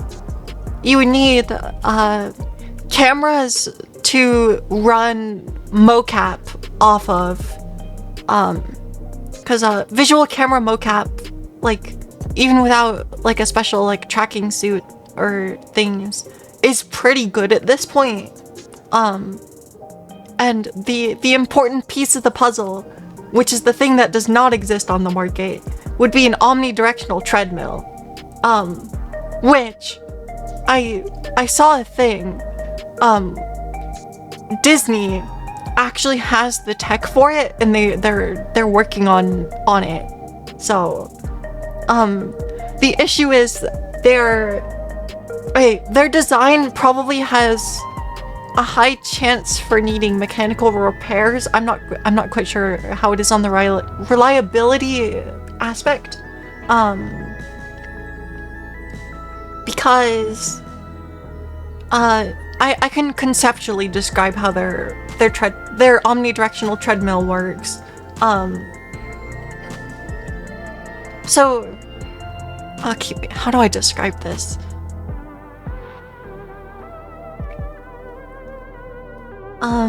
Okay, because it's...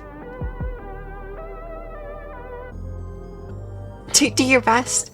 Okay, so how they're like working prototype. I mean, I don't know where it is in development, but their version of an omnidirectional treadmill, what it is like a floor made out of okay, wait, hold on. So it's okay, I'm not exactly sure how it is mechanically, but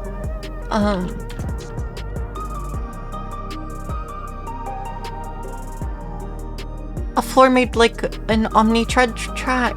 Not exactly, but I'm not sure. So like I think what it was is it's a floor made of like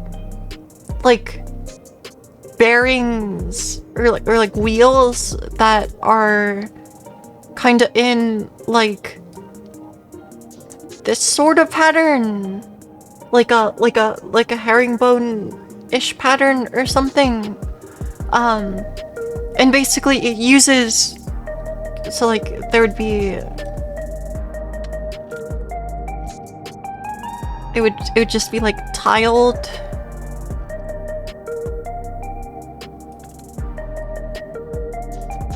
And I'm not really... So, like all of these are like servo wheels, and it uses camera motion tracking to direct all of these wheels to continuously like slide you back to the center. Is like how their stuff, how the one worked in the video I saw. Yeah. So I guess it's kind of like a floor made of like kind of like omni-tread track. I'm really not exactly sure how it works, because it's not like the video really talked on the hardware specifications of how the thing actually works. It just kind of gave an overview and showed that it does work. But basically yeah, so it allows you to move as you wish while also keeping you relatively bound to one spot. I'm not exactly sure how it would feel to walk on, but yeah. So if you wanted to use one of these for like we're not going as crazy as Disney. What Disney wants to do is essentially have an entire room with the floor like this, and also have like an array of objects that they can move next to you. So like when you reach out to touch a table, there will actually be a table there because the floor moved a table there in front of you. like that's what Disney's trying to do. Based on my memory of that video.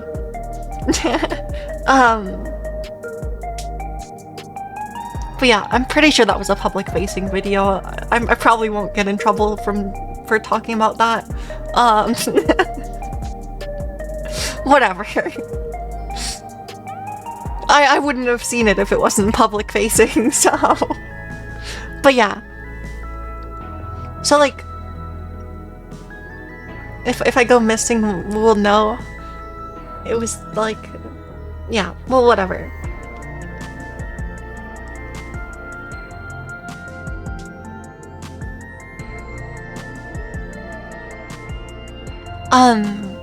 Yeah. So... I don't know exactly how it works, but... Yes. It's essentially like a herringbone pattern of servo wheels, and then it uses camera motion tracking to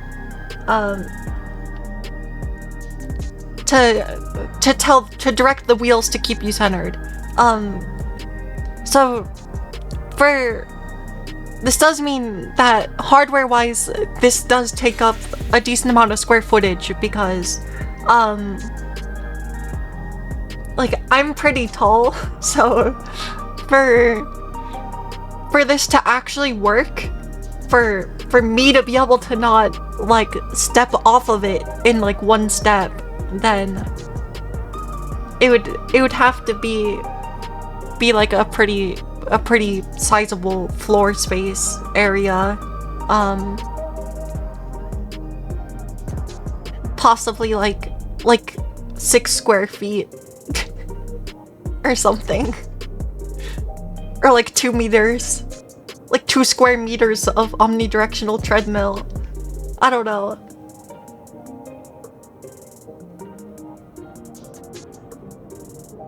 Was there like a belt lace to keep the foot on the bearing? I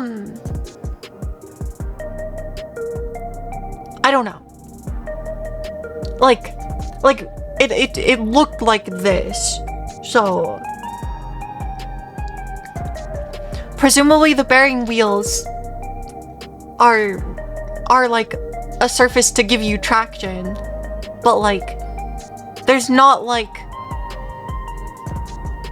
not a belt between any of them to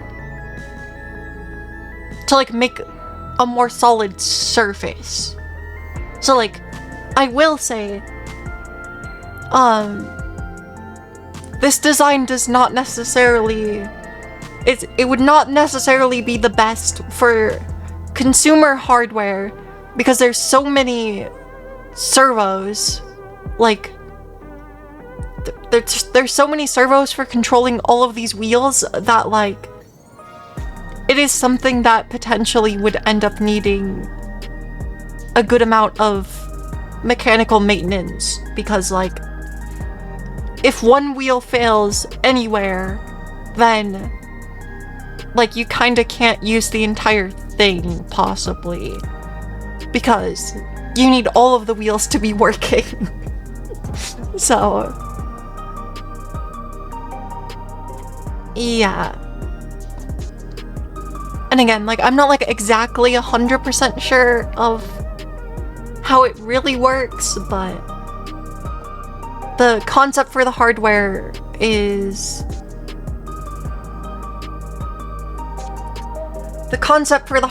there. I don't know. I don't know if it would be possible to... like, it's something that I've kind of tried to run as a thought experiment, if it would be possible to make an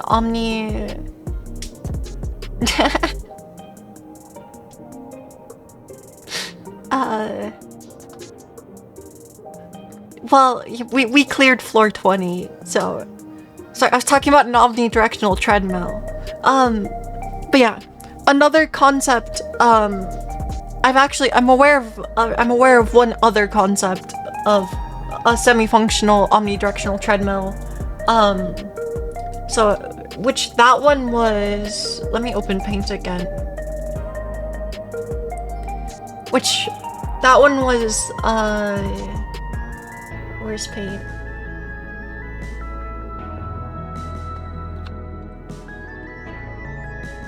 Like, I do think that this is it's different, but basically, the other concept that I've seen for an omnidirectional treadmill is like a bowl.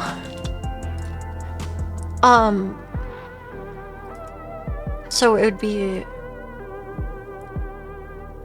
yeah. So it was like a bowl, and there's a bunch of grooves like down the bowl toward the center, and the idea is that you would be wearing shoes that like have a wheel on the bottom, so like as you step out, the wheels on the shoes you're wearing go into the grooves and keep you centered so you can't escape. Which, like, obviously that one, it would be a lot cheaper to make, but also you have the limitation of the grooves, so you can't actually truly move freely. So it would feel bad, probably. Because I was talking about VR hardware that, like, technically almost exists. Because I would want the VR game to be more immersive than current tech really lets it be in terms of consumer hardware.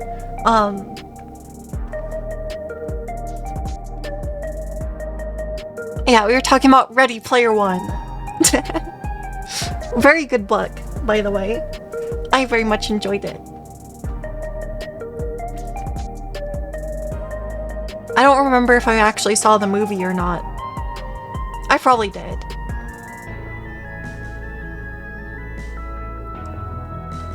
Thought so when you imagined that last treadmill. Yeah, the previous one was stuff that Disney has right now. But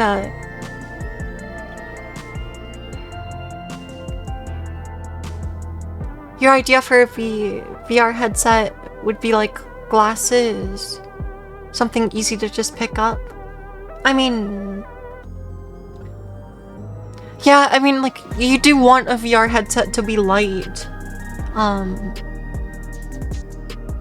Oh no, I mean, like, obviously the coolest thing would be to reach a technology level similar to like SAO or Shangri-La Frontier, but that kind of VR headset is inherently terrifying and would probably have a very, very hard time making it past consumer safety regulations. Because anything that would interface directly with the human brain seems kinda sketchy, but at least to me.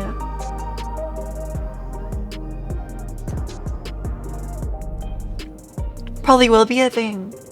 But yeah, so like the issue, okay, so the way that kind of VR headset works, if you're not aware, is that it converts brain signals to computer data both ways. So, it intercepts your nervous system to then convert, like, directly use your nervous system as an input, as like a controller for the in-game character. And since it's intercepting your senses, it also can feed you sensory data like vision, and that's like my understanding of it. Maybe that's slightly wrong, because maybe they still have like a visual screen or something, but yeah, like that kind of full dive headset is like genuinely scary. So while it is like super cool,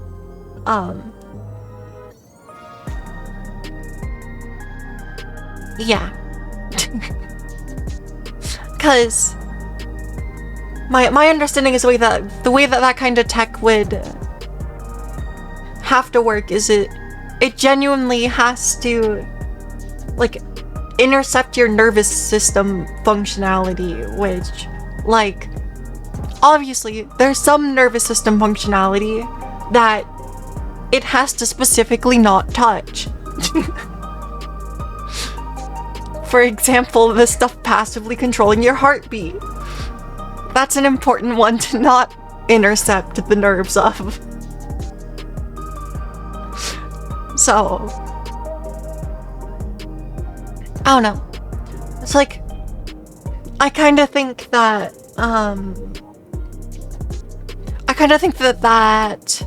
that type of full dive headset is, while certainly possible, because human brain computer interfacing is something that I'm pretty sure is actively being worked on, partially for the ability to like make really good prosthetics.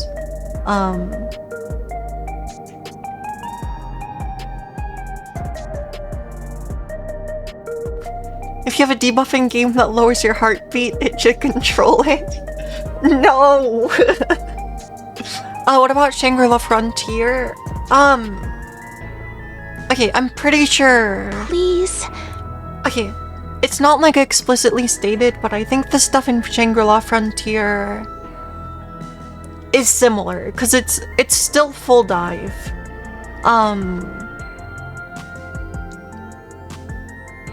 Yeah. It's definitely similar, because it's still full dive. The ones in Shangri-La Frontier might actually have like a screen, but like it still is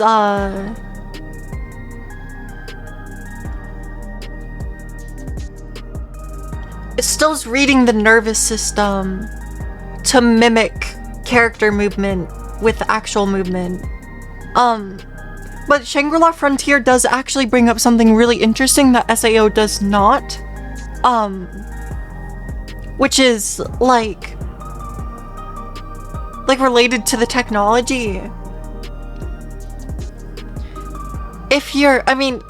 SAO kind of skips over that problem because once all the players are trapped in the game, like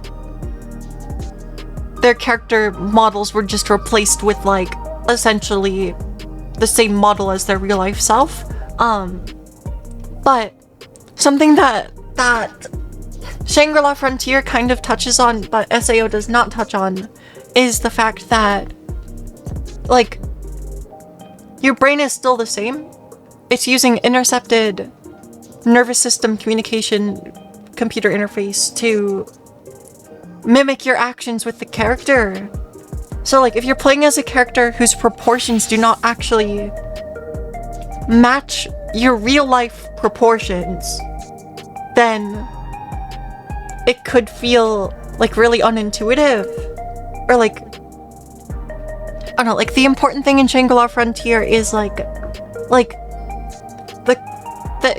the brain computer interface has to be really good to make the movements feel like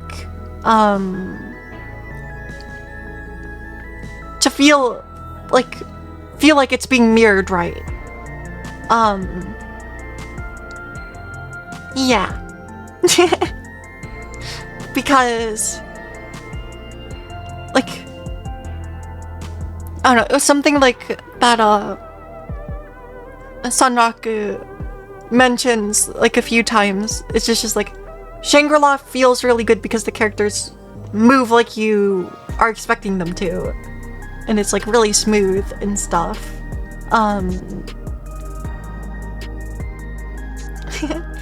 You need me to be the guild leader when we dive?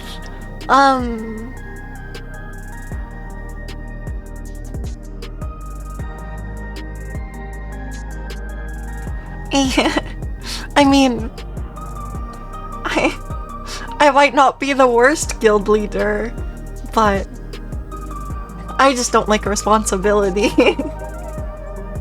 Which probably means I would be the perfect guild leader, actually.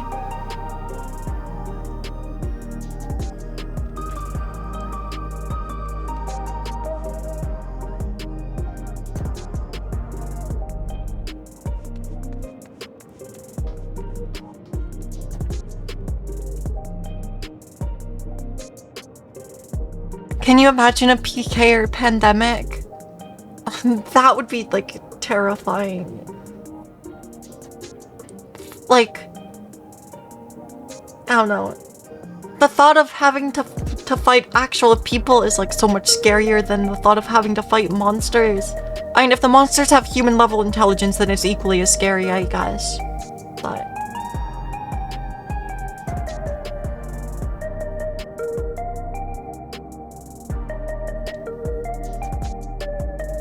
yeah. I mean, like, I don't mind playing PvP games, but because there's no actual risk to myself. But yeah.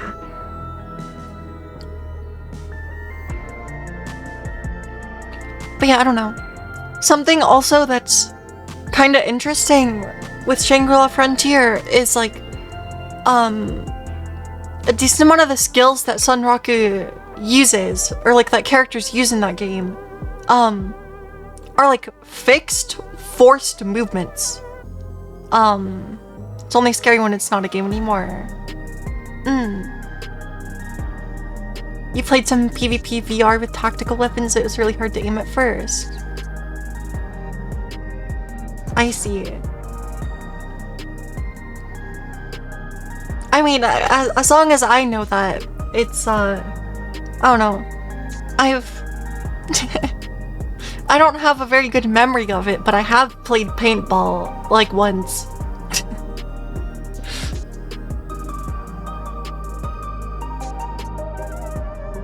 But...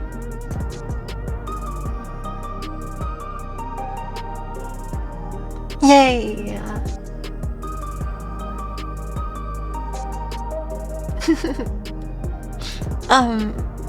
But yeah.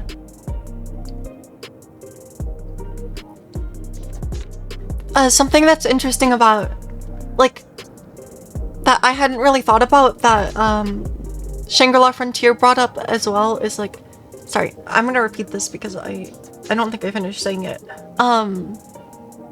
Is that, like, a lot of the skills that characters used are fixed movements. So, like, if your nervous system is being reflected, like, I wonder what that feels like to, like, activate the skill and it's just like have your body move on its own. Would that just, like, feel really weird if it's not done well?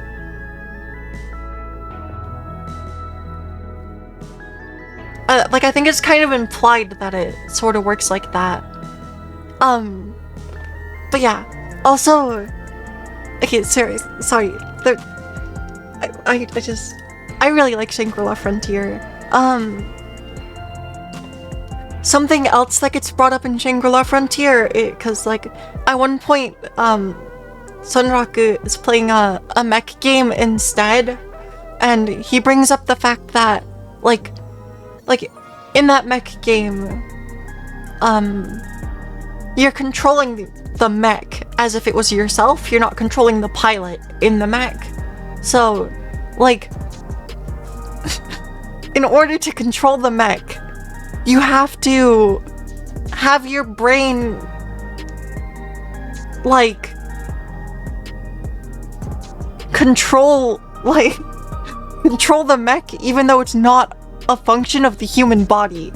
Like controlling missile pods or like weird non-human shaped mechs. Like, it's just like you have to get your brain to control missile pods or like weapons or things as if they're part of your body, which seems really weird to intuit. So like, I don't know, I just thought it was an interesting aspect of full dive tech that I never really thought about. Was just like if you're playing characters that are different to your human proportions, or you're playing an inhuman character, like, how do you get your brain to like intuitively control that, like as if it was your body? So like, and that was part of like the skill expression in that mech game, was being able to control the mech. Because you're controlling an inhuman character, so it's like, well, I guess I somehow have to semi-unconsciously get the missile pods to fire out of my left arm. It's like, I can't imagine what it feels like to try to do that.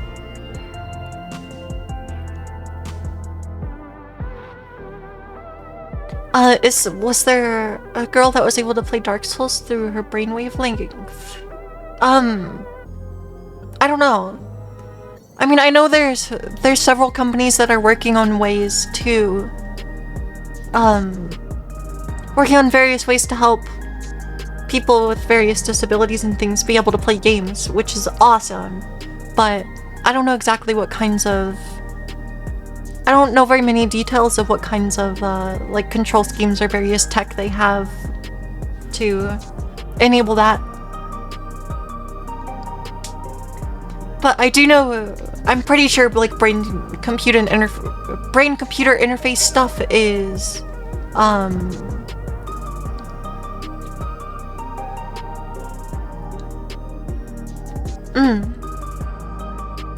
but yeah, I'm sure you could definitely do that kind of stuff. But yeah, that stuff is incredibly interesting. I just think the odds of us actually getting full dive is tricky, because you need the brain-computer interface stuff to be good enough, and like, it'll take a long time for that stuff to pass consumer safety regulations, I would like to think. So, who knows? But I don't know. Then the other issue is just like developing games for like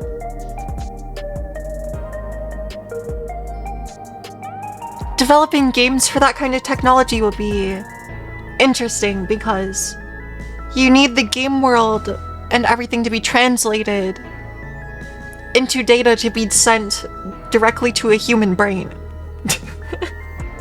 So there's definitely a layer to the game development there that is interesting, because you're using the human brain as a graphics card. So you're using the optic nerve as your graphics card. So yeah.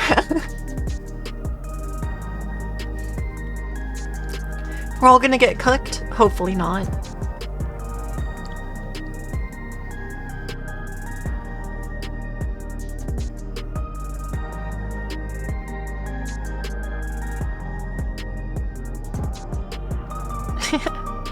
Gonna put your headset in OC mode.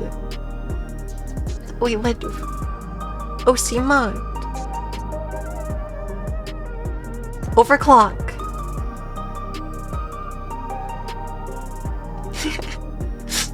I'm gonna overclock my optic nerve. We need more FPS. Oh no. And that's where you get into cyberpunk.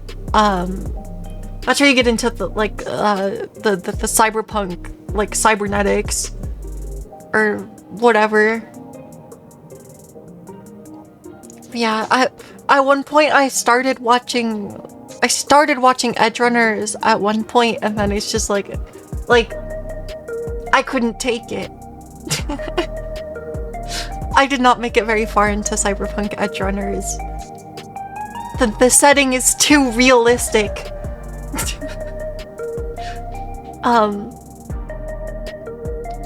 Any plans to stream later or tomorrow? Yeah, I mean, later tonight I'm doing Merchant's Tale Criterion Dungeon. So, but pretty soon I'm gonna have to go eat something and probably break until we start that, but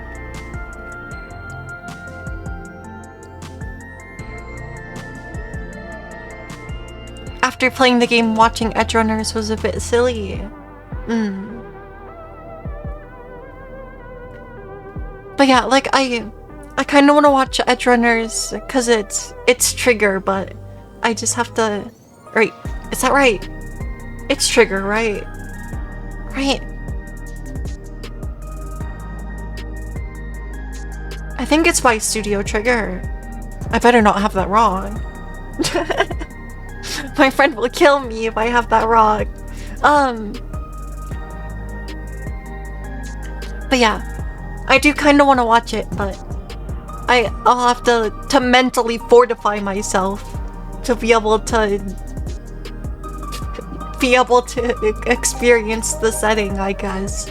But yeah, I never played Cyberpunk 2077, but that was partly just because its launch was like so bad. I know the game is fixed enough that I could go back, but yeah, like Cyberpunk Edgerunners is like the second show that like I just like couldn't watch because it was like too grimdark realistic. Or like, I don't know. Which the other one that I couldn't make it through was Grimgar from the Ashes.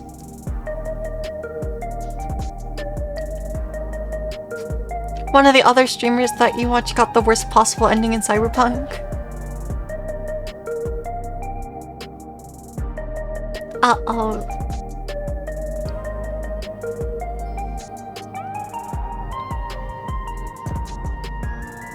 But yeah.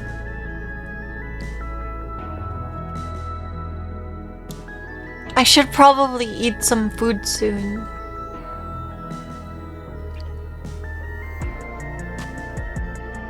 Perhaps. So, also I'm no longer in Pilgrims Traverse, so I've just been yapping about stuff. So, which is fine. It's just no longer the stream title. All the tech talk would make anyone hungry. Well, I guess it depends on how much talking about a computer intercepting your nervous system does for your stomach, but because it's a little interesting to visualize. But yeah, I should probably go make some food and make sure that I stay hydrated, and then I can be ready for doing the Criterion dungeon in like 3 hours. I'll give it a try. So I'll probably end stream for now, and I'll be back when we're running that dungeon later tonight. I'll give it a try. But yeah. Thanks everyone for sticking around and watching. I will be back later tonight to do more Final Fantasy XIV.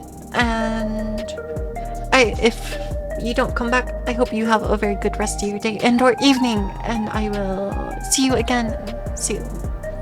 Bye bye for now. I still had to alt tab. Okay. Bye.